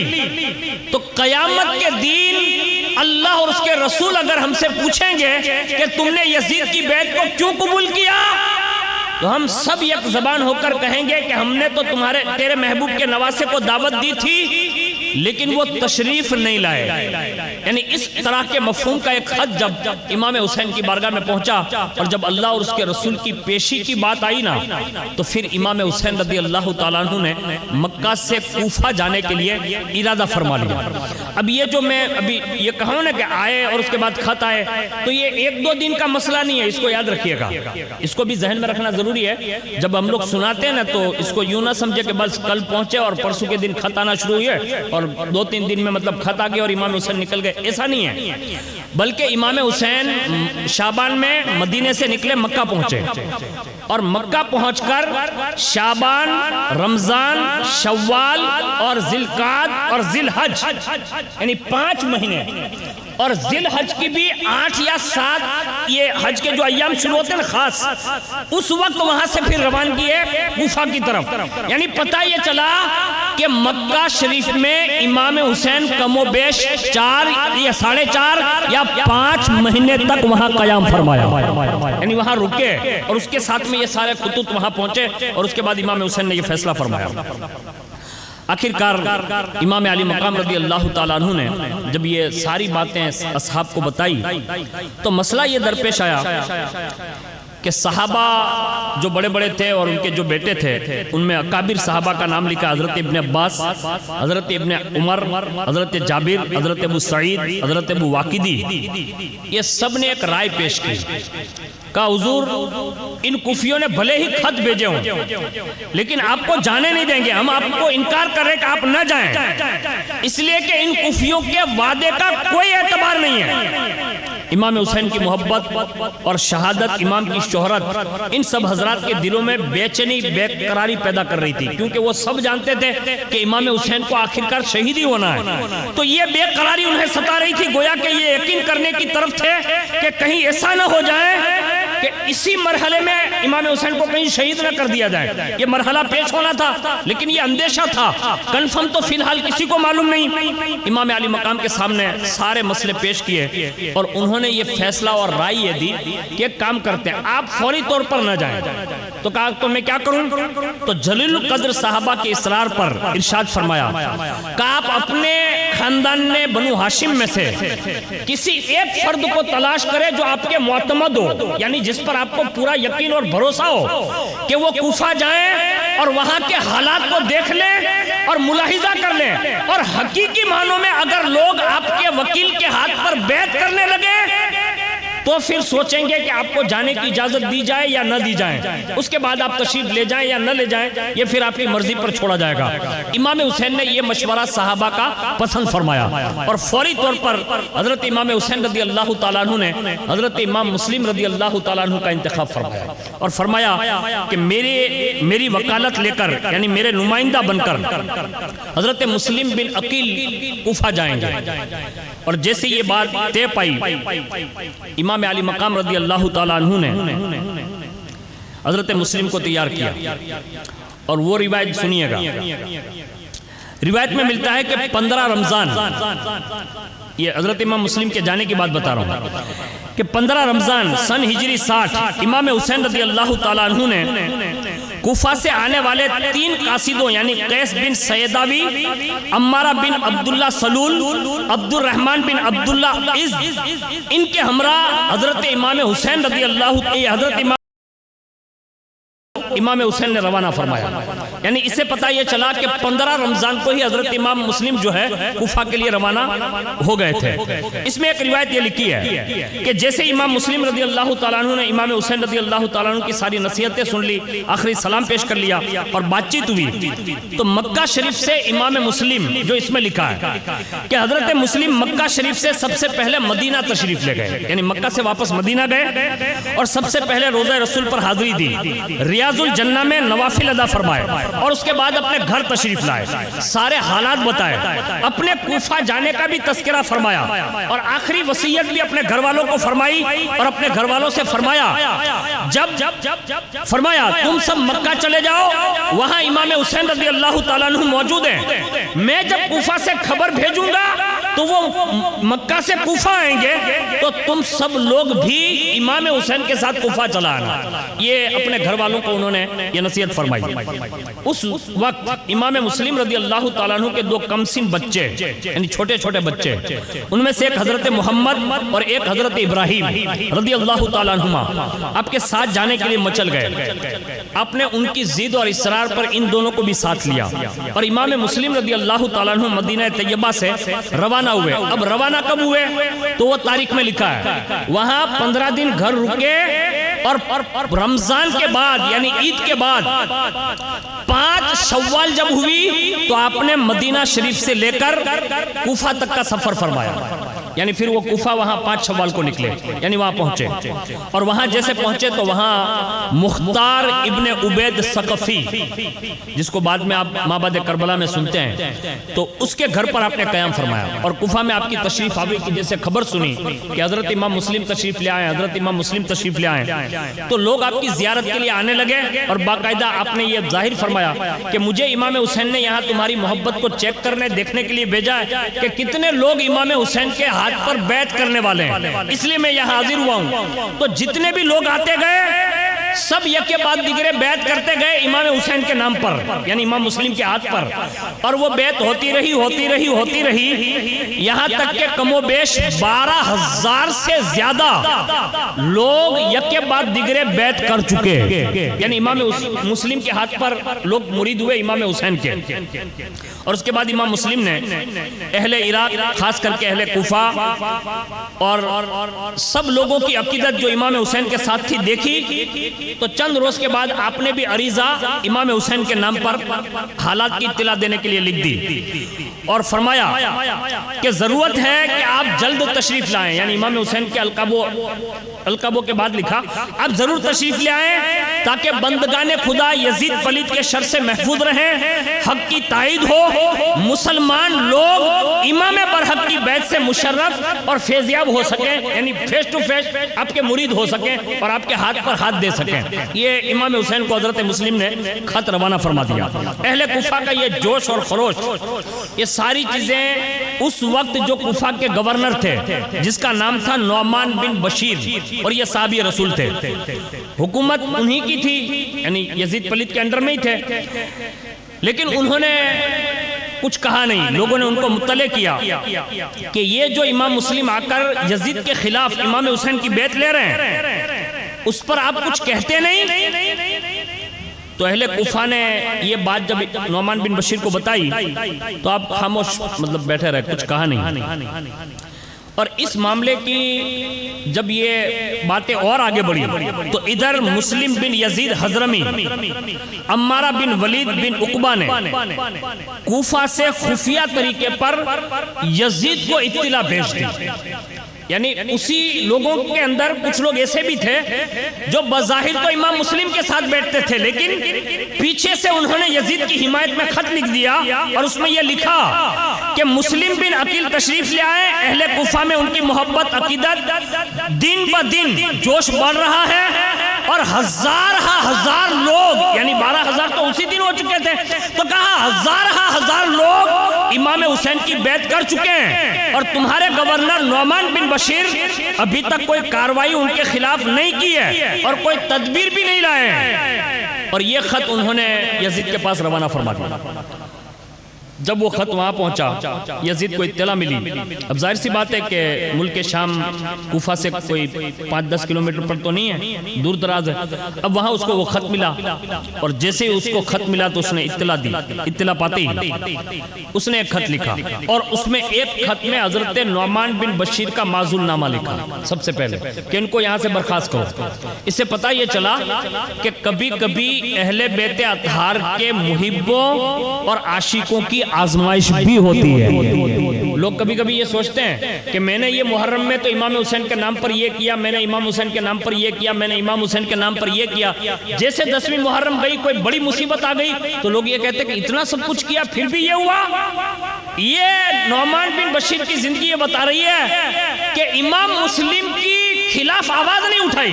یعنی محبت میں وہ خاموش رہے. صرف فوری طور پر آزمائش ہوئی اور یزید نے ان کا معزول نامہ بھیجا. تو کبھی ایسی کوئی مصیبت آ جائے تو اس میں امام حسین کا کوئی دوش نہیں اور نہ آپ کے نیاز کرنے کا دوش ہوتا ہے، بلکہ نوشتہ تقدیر میں ہمارے لیے یہی لکھا ہوتا ہے، اور وہ ہمارے امتحان کا وقت ہے، صبر کا وقت ہوتا ہے. اس نے معزول نامہ لکھا،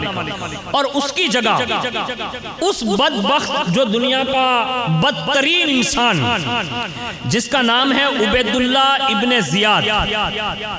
جو تھا بصرے کا گورنر، لیکن فوری طور پر اس کو وہاں سے لیا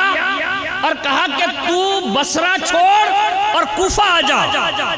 کیونکہ یہ تھا بڑا مکار، بڑا چالباز، بڑا دگاباز، اور اس کی تو ہسٹری اگر پڑھی جائے نا تو ہماری مائیں اور بہنیں یہاں بیٹھی ہوئی ہیں، حیا کے پردے میں یہ کہا جا سکتا ہے کہ اس سے بڑا اس زمانے میں کوئی بدبخت نہیں تھا. بس اتنا مطلب گرا ہوا انسان تھا. بس اسی کو فوراً ابن زیاد کے حوالے سے یہ خط روانہ ہو گیا. اور جیسے ہی ابن زیاد کے پاس یہ خط پہنچا یزید کا، تو ابن زیاد نے کیا کیا؟ بصرہ سے روانہ ہوتے وقت، کیونکہ وہاں کا گورنر ہے، تو اس بدبخت نے یہ بھی کیا کہ میرے جانے کے بعد کہیں بصرہ یزید کے خلاف کھڑا نہ ہو جائے، اس لیے اس نے سب سے پہلے اپنے بھائی کو جو ہے وہ وہاں کا گورنر بنایا، اور اس کے بعد وہاں سے حکمت عملی کے تحت وہاں سے نکلا. اور جب وہ وہاں سے نکلا اور یہاں کوفہ میں ہو کیا رہا ہے کہ امام حسین آنے والے ہیں، امام حسین آنے والے ہیں، امام حسین آنے والے، امام حسین آنے والے. سب امام مسلم کے آنے کے بعد سب منتظر تھے کہ امام حسین آئیں گے. اور یہ چال باز، مکار اور دگاباز ابن زیاد نے یہ کیا کہ جس راستے سے امام حسین آنے والے تھے اس نے حاجیوں کا لباس پہنا، یعنی دھوکہ دیا، اور باقاعدہ منہ پہ نقاب ڈالا، یعنی حاجیوں کی طرح رومال ڈالا، اور وہ بصرہ سے اس راستے سے آیا جہاں سے حاجی لوگ کوفہ میں داخل ہوتے ہیں. اور جیسے وہ اندر داخل ہوا اور اپنی فوج کے ساتھ صرف چند آدمیوں کو ہمراہ لیا اور آہستہ آہستہ اونٹ پر سوار ہو کر اس نے دیکھا کہ بالکل مغرب اور عشاء کا درمیان کا وقت ہے، اس میں وہ کوفہ میں داخل ہوا. اور اس نے کپڑے پہن رکھے تھے حاجی کے، یعنی حجاج کرام کے، اور لوگ اس کو سمجھ نہیں سکے. اور لوگ تو یہ سمجھ رہے تھے کہ یہ امام حسین آئے ہیں، کیونکہ اس کے کپڑوں سے لوگ دھوکہ کھا گئے. اور جیسے ہی آگے بڑھتے رہے تو سب لوگ امام حسین سمجھ کر نعرہ لگانے لگے، مرحبا بکا یا ابن رسول اللہ، مرحبا بکا یا ابن رسول اللہ، مرحبا بکا یا ابن رسول اللہ، قدمت خیر مقدم، قدمت خیر مقدم. یعنی لوگ نعرے پر نعرے لگا رہے ہیں کہ یہ امام حسین، اے رسول اللہ کے بیٹے، آپ کا آنا مبارک ہو، آپ کا آنا مبارک ہو. یہ نعرے لگتے یہ گورنر ہاؤس کی طرف بڑھ رہا ہے. اور جب اس نے اندازہ لگا لیا اس نعروں سے کہ لوگ بڑی شدت کے ساتھ امام حسین کا انتظار کر رہے ہیں اور ان کے دل کی طرف مائل ہے، اس نے قریب گورنر ہاؤس کے پہنچتے اس نے فوری طور پر نقاب ہٹانے کے بجائے اندر داخل ہوا. اور حضرت عمر باہلی یہ بڑے حساس تھے وہاں کے کوفہ کے، ان کو احساس ہوا کہ یہ جا رہا ہے گورنر ہاؤس کی طرف، اور امام حسین اگر ہوتے تو وہ اپنے چاہنے والے کو بغیر منہ دکھائے گورنر ہاؤس میں سیدھے چلے نہیں جاتے. ان کو احساس ہوا ہو نہ ہو امام حسین ہوتے تو اتنے خاموش بھی نہیں ہوتے. معلوم ہوتا ہے اس میں کوئی راز ہے. وہ عمر باہلی آگے بڑھے اور فوری طور پر وہ جو پردے میں تھا نا، یعنی نقاب ڈالے ہوئے تھا، اس کا ایسے پردہ ہٹایا، اور جیسے اس کا نقاب ہٹایا زور سے انہوں نے ایک نعرہ مارا، وَيْلُكُمْ هَذَا عُبَيْدُ اللَّهِ ابن زیاد. کہا کوفہ والو تمہاری تباہی اور ہلاکت ہو، یہ تو عبیداللہ ابن زیاد ہے، یعنی سب کو بتایا۔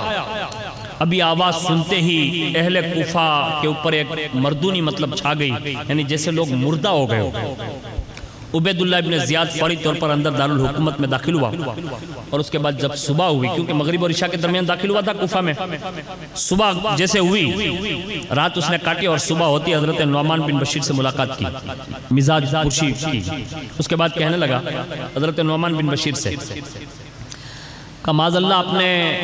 نمک حرامی کی اور امام حسین کے طرفدار ہو گئے۔ یہ کس سے کہا جا رہا ہے؟ صحابی رسول سے کہا جا رہا ہے کہ آپ نے معاذ اللہ نمک حرامی کی اور اہل بیت اطہار یعنی امام حسین کے طرفدار ہو گئے۔ اور مسلم بن عقیل نے یہاں آ کر تسلط کیا اور تم نہایت اطمینان سے دیکھتے رہے۔ خیر جیسا کیا ویسا پایا، لیجئے، یعنی فوری طور پر وہ یزید کا خط دیا، معزول نامہ، کہا لیجئے یہ حکم نامہ، اسے پڑھیے اور اس کی تعمیل کیجئے۔ حضرت نعمان بن بشیر نے اپنا معزول نامہ کا حکم سنتے ہی ایک جملہ کہا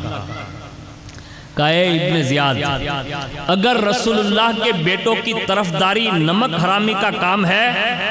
تو تجھ جیسا حلال خور مجھے نہیں بننا ہے، یعنی فوری طور پر جیسے کو تیسا جواب دیا۔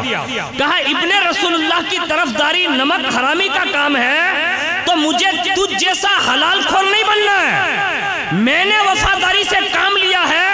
اور اس پر بھی یہ صلہ ہے کہ مجھے حکومت کی پرواہ نہیں ہے۔ یاد رکھ، حکومتیں بدلتی رہتی ہے، مجھے اگر پرواہ ہے تو مجھے میرے ایمان کی پرواہ ہے۔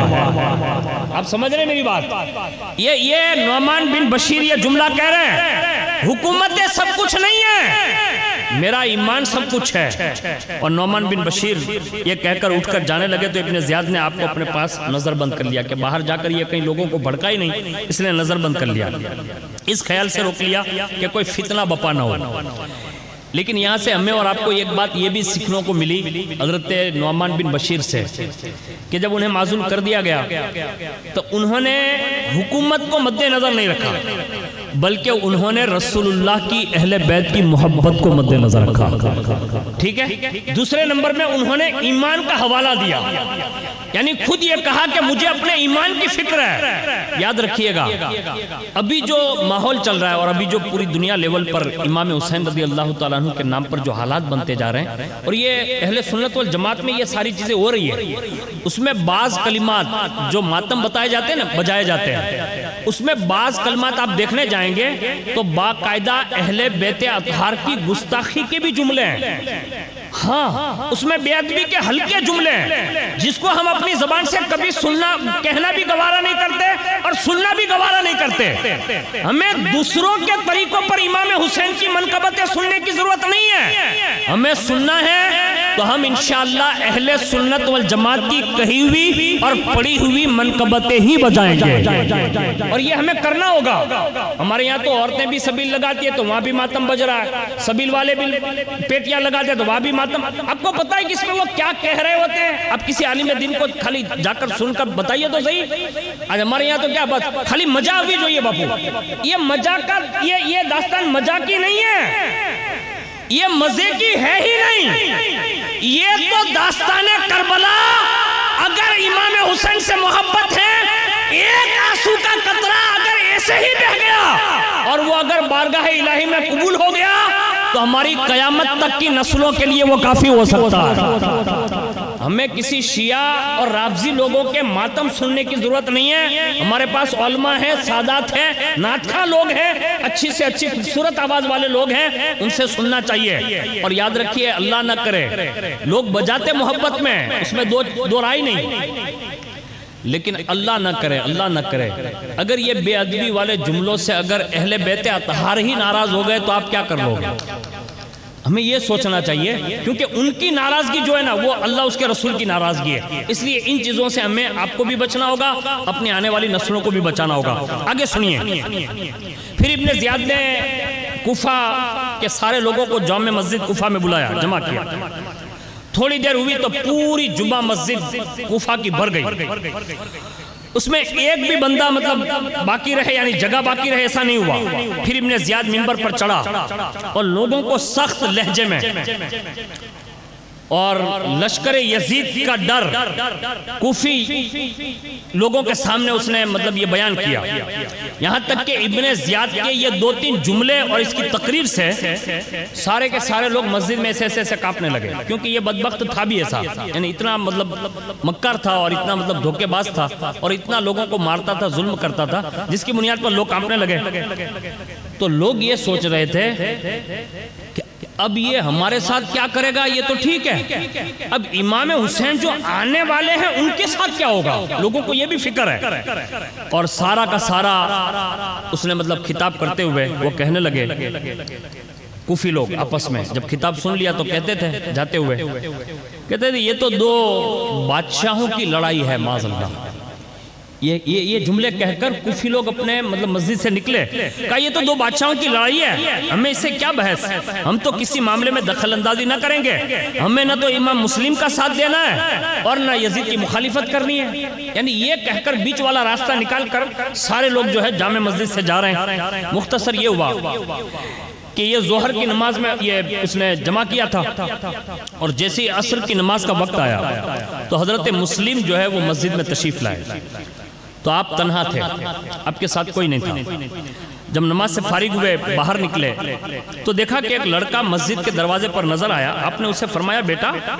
آج کوفہ والوں کا کیا حال ہے؟ لڑکے نے عرض کیا حضور آپ کو پتہ نہیں؟ کہا کیا ہوا؟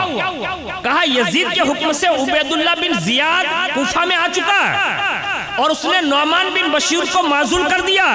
اور تمام اہل کوفہ کو امام حسین کے خلاف کھڑا کر دیا۔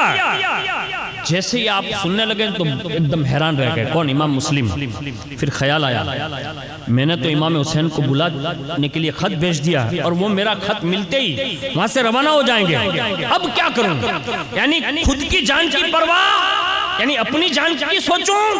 یا امام حسین رضی اللہ تعالیٰ عنہ کے تعلق سے سوچوں، یعنی ان کی جان پر کیا بنے گی،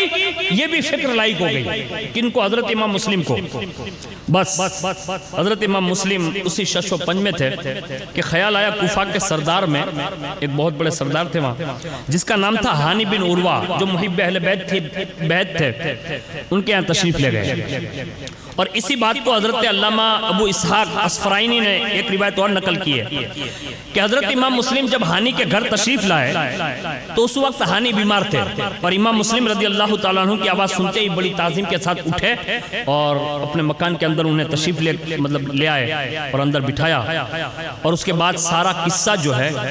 وہ کہہ سنایا اور کہا کہ حضور میں تو بیمار ہوں، ابن زیاد یہاں آ چکا ہے اور آپ میرے گھر میں ہیں۔ کہاں؟ لیکن مجھے ایک بات کا پتہ ہے۔ کہا کیا؟ کہا ابن زیاد سے میرے گہرے تعلق ہے، یعنی میرا وہ دوست ہے، وہ میری بیمار پرسی کے لیے آئے گا، یعنی عیادت کے لیے۔ آپ ہتھیار سے لیس ہو کر میرے اس مکان کے فلاں گوشے میں بیٹھ جائیں، اول تو میں زبانی باتوں میں اس سے سمجھاؤں گا، جب وہ نہ سمجھے گا تو میں اپنا امامہ اتار کر زمین پر رکھوں گا، پھر اسے اٹھا کر سر پر رکھوں گا، بس آپ اس وقت آنا اور فوری طور پر ابن زیاد کو قتل کر دینا۔ یہ حضرت ہانی نے یہ دوسری روایت جو میں نے بیان کی نا کہ ابو اسحاق نے بیان کی، اس میں یہ لکھا ہے کہ آپ یہ قتل کر دینا۔ حضرت امام مسلم نے حضرت ہانی کی اس رائے کو پسند فرمایا۔ ادھر ابن زیاد نے 2-3 دن کے اندر جب کوفہ کے تمام شرفا روسا سب کو ہیلا اور بہانے سے قید کر لیا، پھر حضرت امام مسلم کی گرفتاری کا اعلان کیا اور اس پر انعام رکھا، ساتھ ہی یہ بھی آرڈر کیا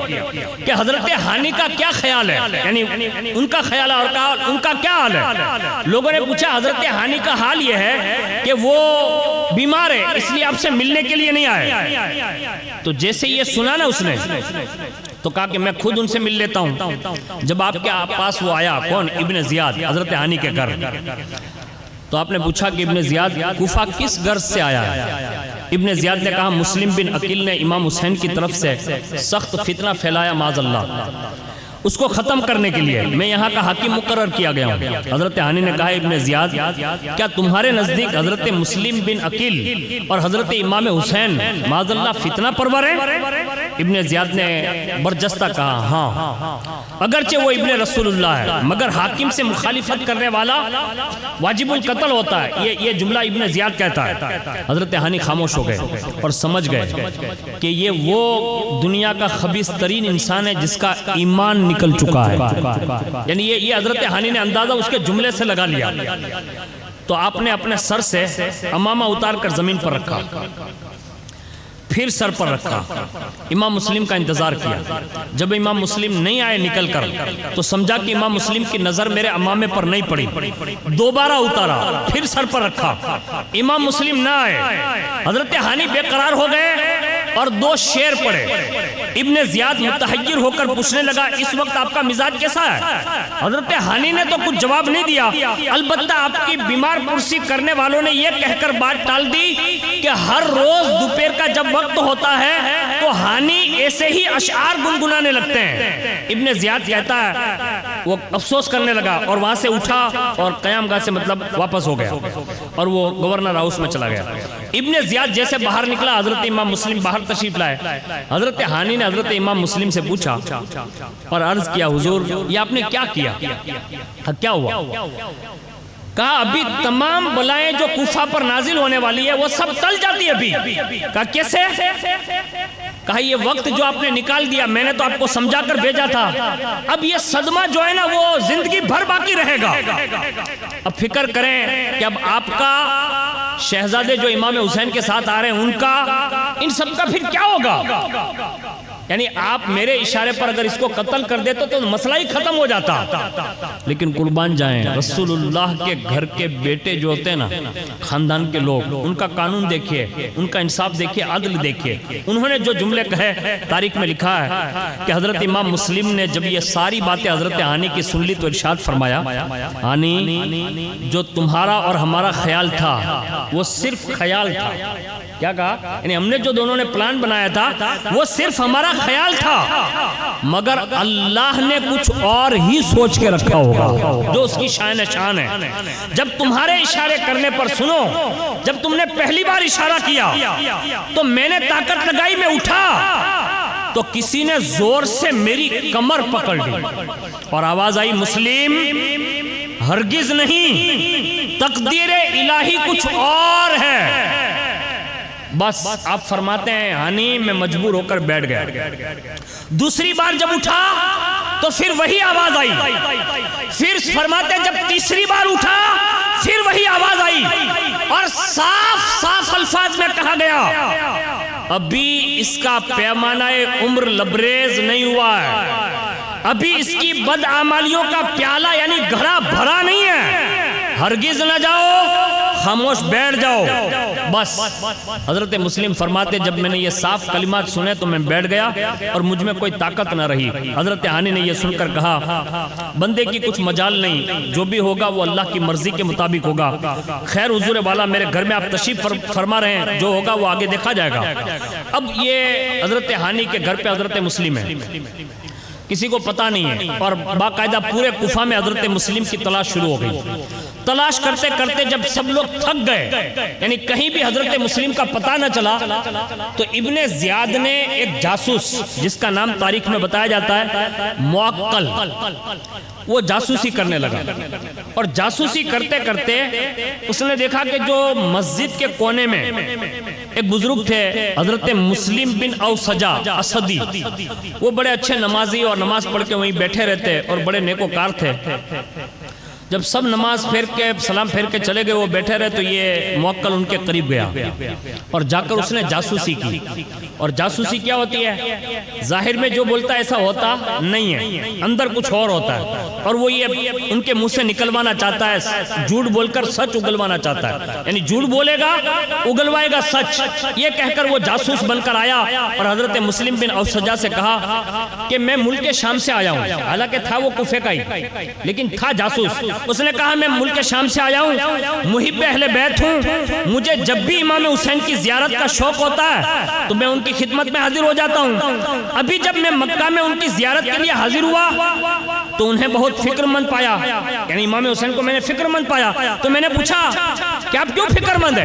تو انہوں نے کہا کہ میرے بھائی مسلم کی مجھے فکر ہے اور وہ کوفہ گئے ہوئے، اور تو بھی اگر کوفہ جا تو انہیں کسی طریقے سے اپنے ساتھ واپس لیا۔ چنانچہ میں 3000 درہم لایا ہوں، یعنی دینار لایا ہوں،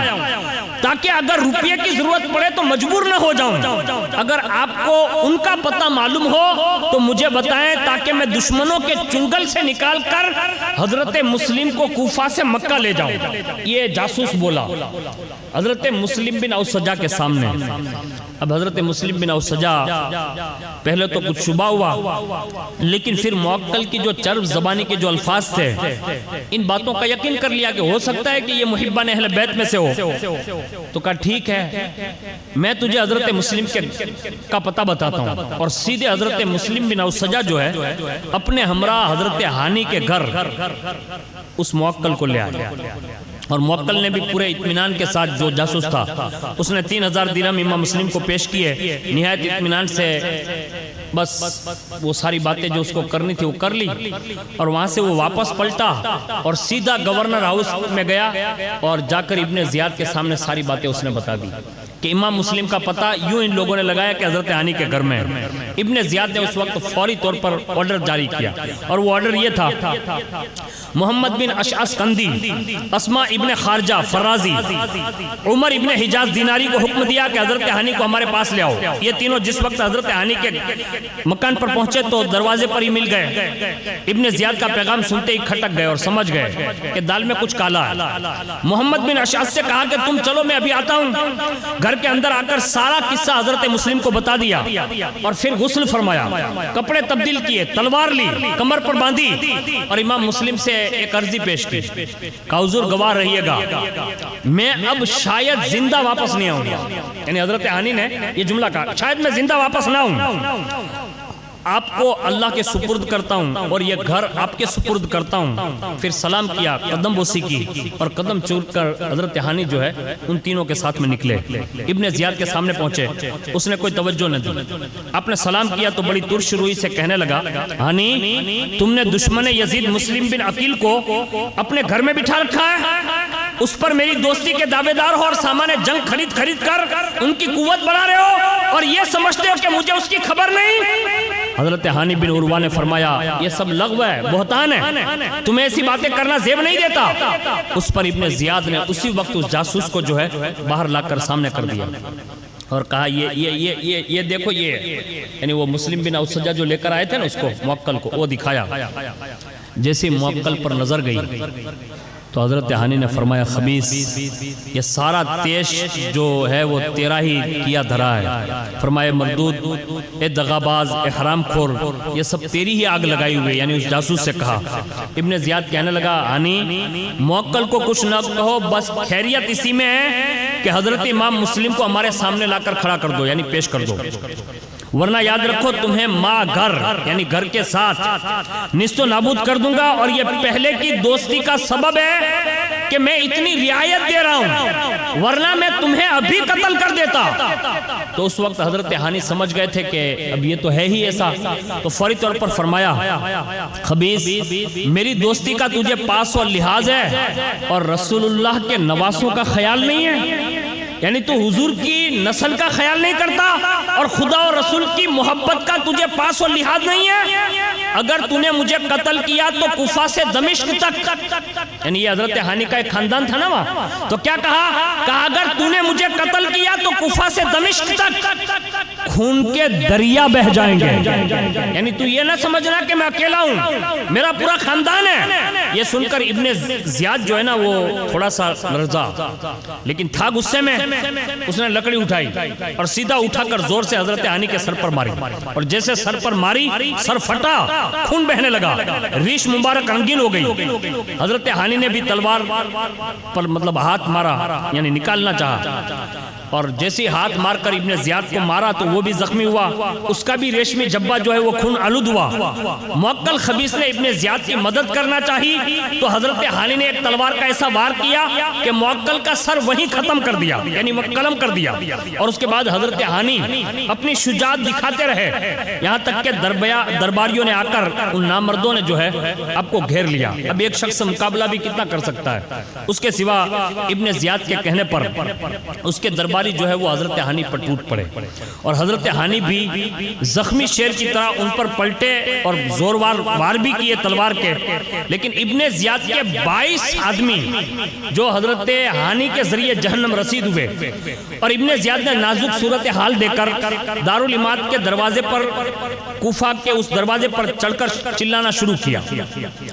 جو اس کی فوج اور مدد کے لیے لوگ دوڑ پڑے اور حضرت ہانی بن عروہ کو نرگے میں لے لیا۔ حضرت ہانی نے کچھ دیر تو مقابلہ کیا، آخر شدید زخمی ہو کر گرفتار ہو گئے اور آپ ابن زیاد کے سامنے باقاعدہ پیش کر دیے گئے، اور جیسے ہی پیش کیے گئے ابن زیاد نے حضرت ہانی سے کہا، ہانی اب بھی وقت ہے، مسلم کو ہمارے حوالے کر دو۔ آپ نے فوری طور پر جواب دیا، او مردود ازلی، مجھ سے یہ امید نہ رکھ کہ میں رسول اللہ کے جگر گوشے کو تجھ جیسے ناپاک کتے کے حوالے کر دوں۔ بس پیچھے سے ایک خبیث نے تلوار کا وار کیا حضرت ہانی پر۔ ایک روایت یہ ہے کہ فوری طور پر وار کیا اور وہیں حضرت ہانی رضی اللہ تعالیٰ عنہ کو شہید کر دیا۔ انا للہ و انا الیہ راجعون، یہ ایک روایت ہے۔ اور اس وقت حضرت ہانی کی عمر تقریباً اس کتاب کے مطابق 80 سال تھی۔ اور دوسری روایت میں یہ ہے کہ حضرت ہانی صرف زخمی ہوئے اور انہیں گرفتار کیا گیا، آپ کو قید رکھا گیا۔ جس دن حضرت امام مسلم کو شہید کیا گیا اسی دن حضرت ہانی رضی اللہ تعالیٰ عنہ کو بھی سولی دے کر ابن زیاد نے شہید کر دیا۔ ایک روایت یہ بھی ہے کہ حضرت ہانی کی شہادت کی جیسے خبر پھیلی تو حضرت مسلم جو ہے وہ حضرت ہانی کے مکان سے باہر تشریف لے آئے اور فوراً اپنے چاہنے والے متوسلین محبین سب کو بلایا، اور تھوڑی دیر ہوئی تو باقاعدہ قصر شاہی کا محاصرہ کر لیا، یعنی گھیر لیا۔ اور صورتحال یہ تھی کہ اگر امام مسلم حکم دے دیتے تو اسی وقت قصہ ختم ہو جاتا اور ابن زیاد اور اس کے ہمراہیوں کا وہی امام مسلم سارے کے سارے لوگ جو ہیں انہیں ختم کر دیتے۔ لیکن ابھی یہ نقشہ جمع ہی تھا کہ پھر اس بدنہاد نے ابن زیاد نے ایک چال چلی، جو بڑے بڑے مالداروں کو جو اندر قید رکھا تھا نا ان سب کو باہر نکالا، اور ان سب کو باہر نکال کر ان لوگوں کے سامنے انہیں قسم کھلوائی اور یہ کہا کہ آپ ان سب کے سامنے یہ بات کہہ دو کہ ہانی زندہ ہے، یعنی یہ گواہی دینے کے لیے ان کے دھوکے کے ساتھ یہ بات باہر آ کر ان روسانے اور بڑے بڑے جو شرفا تھے انہوں نے باہر آ کر سب نے تسلی دی۔ بس تھوڑی دیر ہوئی کہ جیسے لوگوں نے یہ سنا کہ حضرت ہانی زندہ ہے، قید کیے گئے، زخمی ہوئے ہیں، بس تھوڑی دیر ہوئی تو حضرت امام مسلم کو چھوڑ کر سارے کے سارے لوگ جو ہے وہ روپوش ہو گئے۔ اب حضرت امام مسلم رضی اللہ تعالیٰ عنہ پھر جامع مسجد کوفہ پہنچے، وہاں ایک نماز ادا فرمائی۔ اس میں جو لکھا ہے کہ حضرت مسلم نے کوفہ کی مسجد میں نماز مغرب شروع کی، اور جب مغرب کی نماز پڑھائی تو آپ کے ساتھ کم و بیش 500 لوگ تھے، اور جب آپ نماز سے فارغ ہوئے تو آپ کے ساتھ ایک بھی بندہ نہ بچا۔ آخرکار امام مسلم نے جب یہ ساری چیزیں دیکھ لی، اس کے بعد آپ واپس امام مسلم جب مسجد سے نکل کر کوفہ کے بازار اور گلیوں سے گزرتے ہوئے دیکھا کہ ایک بندی بیٹھی ہوئی ہے دروازے پر رات کے سناٹے میں، تو اس کے دروازے پر جا کر پانی مانگا، اور پانی مانگا تو آپ نے پیا۔ جیسے ہی پیا نا تو پوچھا کہ آپ کون ہیں؟ اس عورت نے پوچھا جس کا نام طوعہ تھا، تو کہا میرا نام مسلم بن عقیل ہے۔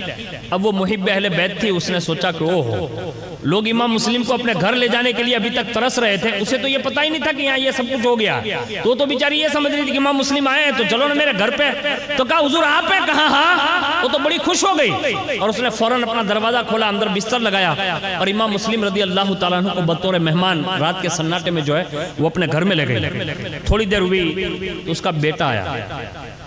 اور اس کا نام تھا بلال، اور یہ محمد بن اشعث کا برگا تھا، یعنی چیلا تھا۔ حضرت طوعہ نے اپنے بیٹے پر اعتماد کرتے ہوئے فرمایا بیٹا آج تجھے پتا ہے کہ ہمارے گھر میں کون آیا ہے؟ تو وہ بھی انجان بنا، تھا ابن زیاد کا آدمی، تو وہ بھی انجان بنا۔ کہا کون آیا؟ کہا بیٹا آج ہماری خوش قسمتی ہے کہ آج ہمارے گھر میں رسول اللہ کے خاندان سے حضرت امام مسلم تشریف لے آئے۔ یعنی یہ رسول اللہ کے بیٹے کی فضیلت میں والدہ نے یہ جملے کہے۔ یہ طوعہ کا لڑکا بلال بہت ہی ہوشیار اور چالباز تھا، کہنے لگا امام مسلم رضی اللہ تعالیٰ عنہ کی تو بہت تلاش ہے، مگر خیر آل رسول ہیں، ان کی خدمت کرنے میں ہماری نجات ہے، انہیں جانے نہ دینا، میں آتا ہوں، رات بھر میں ہی ان کی خدمت میں ان کے حجرے میں رہوں گا، پہرا دوں گا۔ چنانچہ کچھ دیر کے لیے وہ باہر گیا ماں سے پوچھ کر، اور جیسے وہ واپس آیا امام مسلم کے حجرے کو پہرا دیتا رہا، اور جیسے پچھلی رات کا پہر آیا نا تو اللہ اکبر، اس نے ابن زیاد کو اور اس کے آدمیوں کو سب کو بتا دیا تھا۔ امام مسلم رضی اللہ تعالیٰ عنہ کو تلاش پکڑنے کے لیے محمد بن اشعث کو 500 آدمی دے کر اس مکان کو مطلب گھیر لیا گیا، اور جب وہ رات کے وقت میں وہ مکان گھیرا جا رہا ہے، یعنی چاروں طرف سے آدمی بچھائے جا رہے ہیں، روکے جا رہے ہیں، تو حضرت امام مسلم اس رات میں جو آرام فرما رہے تھے تو اسی رات میں رسول اللہ کا دیدار فرمایا۔ حضرت امام مسلم حضور نے دیدار کرایا اور حضور نے ارشاد فرمایا، وہ فرماتے امام مسلم رأیت رسول اللہ صلی اللہ علیہ وسلم وہو یقول الوحن العجل وما اظن الا انہو آخر ایامی من الدنیا۔ آپ فرماتے کہ میں نے رسول اللہ کا دیدار کیا، حضور نے فرمایا کہ مسلم جلدی کرو جلدی کرو، تو میں نے جان لیا کہ یہ دنیا کا میرا آخری دن ہے، یعنی یہ رات جو ہے وہ آخری ہے اور دن جو آئے گا وہ آخری ہے۔ امام مسلم نماز فجر سے جیسے فارغ ہوئے، مصلی پر رونق افروز تھے کہ باقاعدہ گھوڑوں کے ٹاپوں کی آواز اور ہنہنانے کی آواز آپ نے سن لی۔ اس خاتون سے پوچھا کہ مائی یہ کیا ہے؟ تو کہا حضور معلوم نہیں، لیکن میرا گھر جو ہے نا اس کو گھیرا جا رہا ہے۔ یہ سن کر حضرت مسلم اٹھے، فوراً بندر پر جنگی لباس پہنا، ہتھیار ڈالے، مقابلے کے لیے تیار ہو گئے، اور طوعہ جو تھی نا وہ بے قرار ہو گئی، رونے لگی۔ کہا حضور اب آپ کا کیا ہوگا؟ اب دیکھیے جو بھی محبت میں ایک جملہ بھی کہتا ہے، یہ داستان پوری سنتے جائیے گا، اور اس میں یہ یاد رکھیے گا کہ آپ جو بیٹھ کر سنتے ہیں، امام حسین کو پتا ہے کہ کون کون میری محفل میں آیا ہے۔ یہ عورت ہے جس نے رات امام مسلم کو ٹھہرایا، اور اس نے جب یہ دیکھا نا کہ امام مسلم کے لیے میرا گھر مطلب گھیرا جا رہا، بے قرار ہو گئی، رونے لگی۔ امام مسلم نے کہا مائی آپ گھبرائے نہیں، میں آپ کے گھر میں رکنے والا نہیں ہوں، میں باہر نکل رہا ہوں۔ کہا حضور باہر نہ نکلیں۔ امام مسلم نے فرمایا مائی میں اگر اندر رہا تو کہیں یہ بدبخت لوگ میری وجہ سے تیرے گھر کو آگ نہ لگا دیں۔ یہ امام مسلم کی ہمدردی حضرت طوعہ کے ساتھ، اور پھر ارشاد فرمایا طوعہ سن قد ادیتی ما علیکی من البر والاحسان خصصتی نصیبک من شفاعت رسول اللہ صلی اللہ علیہ وسلم سید الانس والجان۔ اے طوعہ سن، ایک رات اور ایک پیالہ اور ایک رات کا کھانا جو تو نے مجھے کھلایا ہے، میرے ساتھ نیکی اور بھلائی کی ہے، سن لے قیامت کے دن رسول اللہ کی شفاعت سے تجھے بہراور کیا جائے گا، یعنی رسول اللہ کی تجھے شفاعت نصیب ہوگی۔ اور پھر حضرت امام مسلم طوعہ کو دعائیں دیتے ہوئے باہر تشریف لے آئے، اور جیسے آپ باہر تشریف لائے آپ نے اپنی تلوار لہرائی اور مقابلہ کیا۔ پہلا مقابلہ سنیے گا، پہلے مقابلے میں 150 لشکری کو آپ نے مار دیے، یعنی پہلا حملہ جب چاروں طرف سے کیا 150 کو مارے، باقی جو بچے تھے وہ بھاگے اور سیدھے مطلب بھاگ کر گورنر ہاؤس کی طرف گئے۔ ایک روایت میں ہے کہ محمد بن اشعث وہاں سے بھاگا، یعنی جو سردار بنا کر بھیجا گیا تھا، وہ دوڑتا ہوا ابن زیاد کے پاس پہنچا اور بتانے لگا، کہا تم نے کس کو گرفتار کرنے کے لیے بھیجا ہے؟ کہا کیوں؟ کہا میں نے تو مسلم کو بھیجا، مسلم بن عقیل کو گرفتار کرنے کے لیے بھیجا ہے۔ تو کہنے لگا محمد بن اشعث، کہا اس نے ایک حملے میں 150 کو تو مار دیا ہے، اور باقی جو تیرے چیلے تھے وہ سب بھاگ نکلے، تو میں نے سوچا تجھے اطلاع دے دوں۔ تو فرمایا کہا محمد بن اشعث، اس نے کہا محمد بن اشعث میں نے ایک آدمی کو تمہیں 500 لوگوں کو بھیجا اور تم بھاگ نکلے؟ تو اس نے جواب دیا، کہا ابن زیاد تیرا یہ خیال ہے کہ تو نے کسی کوفہ کے سبزی بیچنے والے کو پکڑنے بھیجا؟ یہ جملہ کہا محمد بن اشعث نے، کہا تو یہ سمجھتا ہے کہ کسی سبزی فروش کو پکڑنے بھیجا ہے؟ کیا تجھے معلوم نہیں ہے کہ مجھے تو نے جس کی طرف بھیجا ہے وہ اپنے وقت کا امام بہادر اور شیر ہے. یعنی ایسا لگتا ہے جیسے وہ بہادری کا امام ہے اور شیر ہے، اور ان کی تلوار جو ہے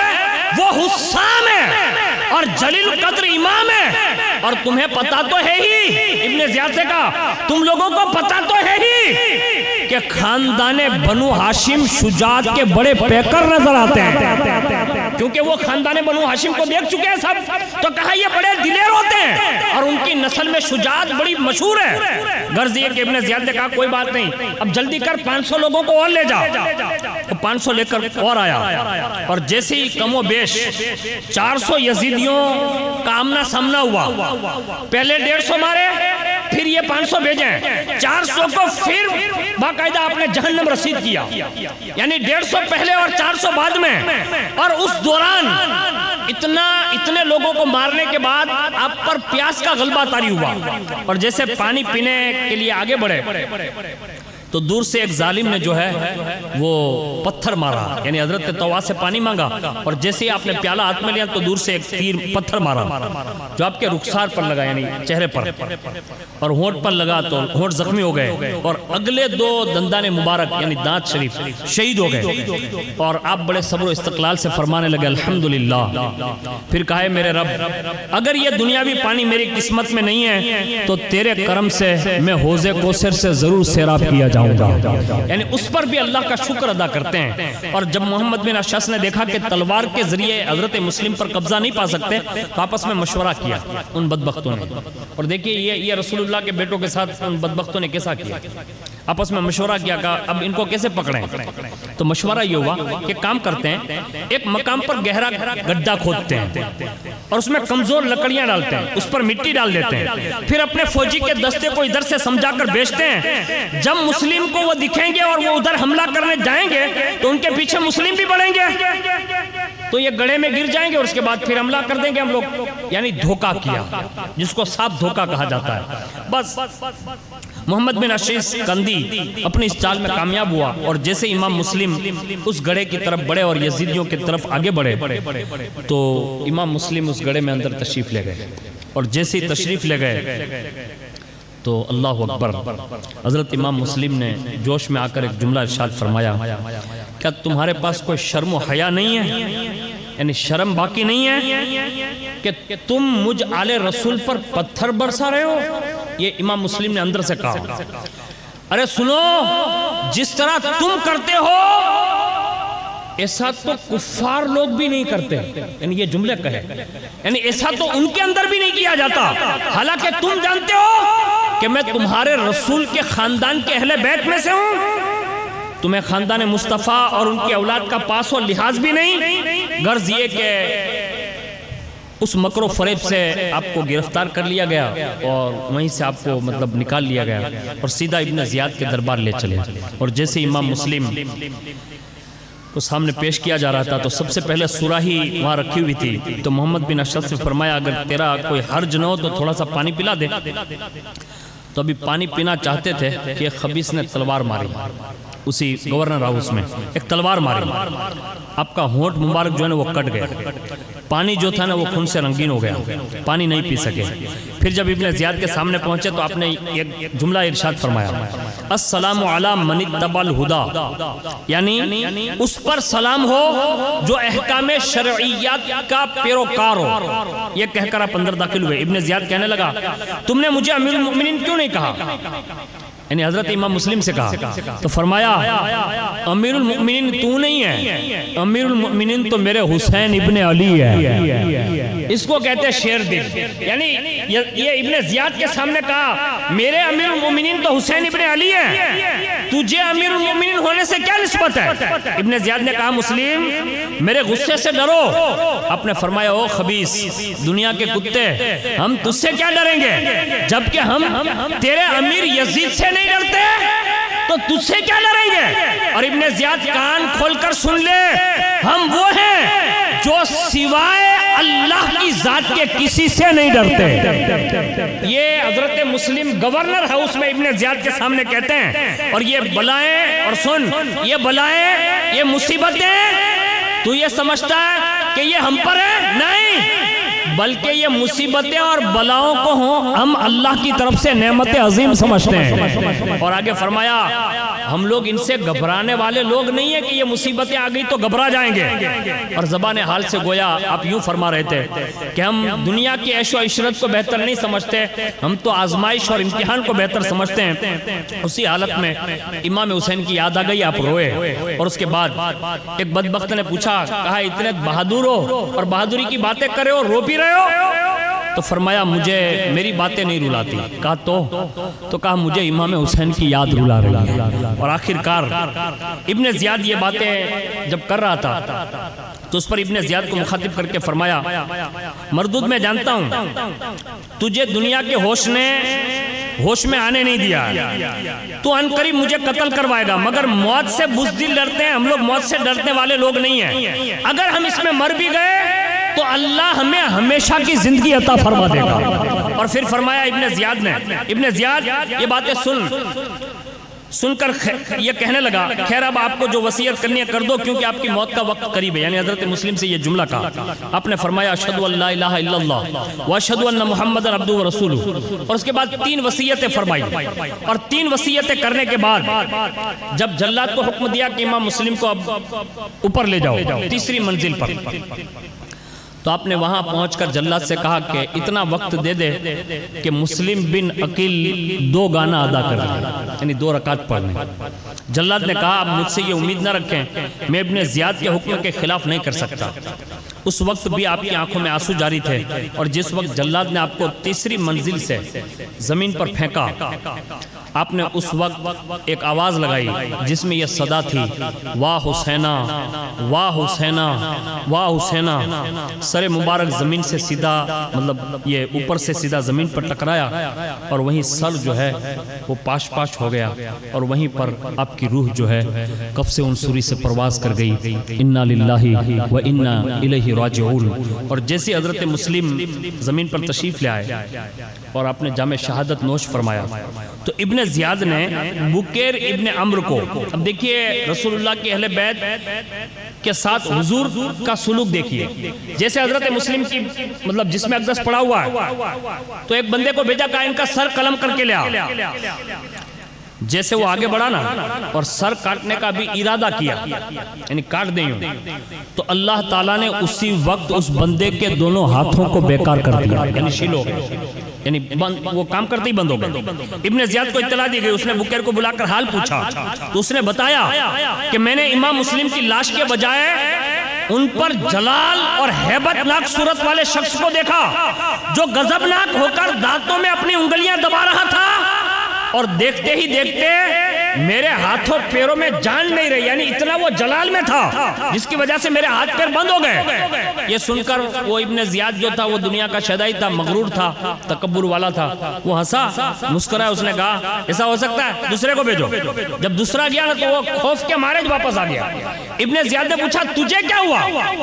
تو اس نے کہا، جملہ سنیے گا، دوسرے بندے نے کہا جب میں امام مسلم کے لاشے کے قریب گیا تو میں نے کیا دیکھا کہ امام مسلم کے جسم اقدس کے پاس رسول اللہ جلوہ افروز، یعنی حضور وہاں جلوہ افروز ہیں۔ اور یہ کہہ کر اس شخص نے ایک چیخ ماری، یعنی وہ بندے نے، اور وہیں وہ مر گیا۔ پھر ابن زیاد نے ایک شامی خبیث کو بھیجا اور اس نے امام مسلم کے سر اقدس کو جو ہے جسم نازنین سے جدا کر دیا، اور اس کے بعد حضرت ہانی رضی اللہ تعالیٰ عنہ کو بھی اور حضرت امام مسلم کو بھی باقاعدہ شہید کیا، اور ان کے جسم اقدس سے ان کے سروں کو جدا کر کے ان دونوں حضرات کی لاشوں کو جو ہے وہ کوفے کی بازار میں گورنر ہاؤس سے آگے لٹکا دیا گیا۔ انا للہ و انا الیہ راجعون۔ یہ میں نے آج کے دن ایک شہادت حضرت امام مسلم کی پڑھ دی،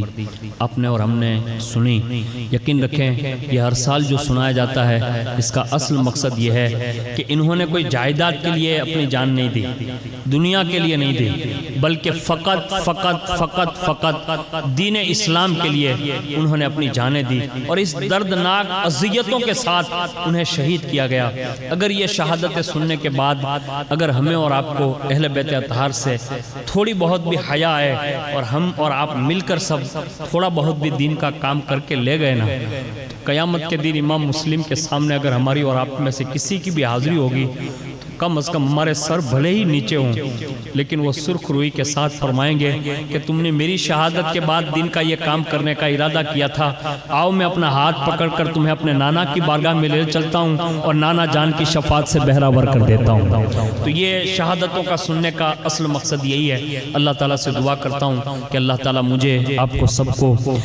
شہادت سننے کے بعد ہمیں اپنے دین کا احساس نصیب فرمائیں، اہل بیت اطہار کی محبت نصیب فرمائیں، ان کے دیے ہوئے مشن کو عام کرنے کی توفیق عطا فرمائیں۔ کہ اللہ کریم جتنے بھی لوگ حاضر ہیں حضرت سرکار امام مسلم اور حضرت ہانی کی شہادت کے صدقے میں سب کی حاضری کو قبول فرما لے۔ کہ اللہ جن جن لوگوں نے بھی دام درہم سکھ نے حصہ لیا ہے، کہ اللہ ان دونوں شہادتوں کو پڑھنے کے بعد ان دونوں شخصیتوں کا واسطہ پیش کرتے ہیں، کہ اللہ ان کے تمام کاروبار میں، روزی روزگار میں، حلال روزیوں میں بے شمار برکتیں عطا فرما، دین دنیا کے انہیں مالا مال فرما۔ کہ اللہ جب بھی تیرے دین کے لیے وقت آئے اور آواز دی جائے تو اے اللہ ان تمام اہل ثروت کو تیرے دین کے نام پر خرچ کرنے کی توفیق عطا فرما۔ جتنے سادات علماء مشائخ حاضر ہیں اے اللہ سب کے علم و عمل عمر میں بے شمار برکتیں عطا فرما، اور ان کا سایہ تا دیر ہم غربہ اہل سنت پر قائم اور دائم فرما۔ اے اللہ شہادت پڑھنے کے دوران اگر کوئی قصدن سہون کوئی خطا ہو گئی ہو، اے اللہ ان شہادتوں کے دھنی کے صدقے میں ہماری غلطیوں کو معاف فرما، ہمارے قصوروں کو معاف فرما۔ کہ اللہ ہمارے بیٹوں کو حضور کی اہل بیت اور حضور کے صحابہ کی سچی محبت عطا فرما۔ تجھے فضل کرتے نہیں لگتی بار، نہ ہو تجھ سے مایوس امیدوار، آمین برحمتک یا ارحم الراحمین۔ السلام علیکم ورحمۃ اللہ وبرکاتہ۔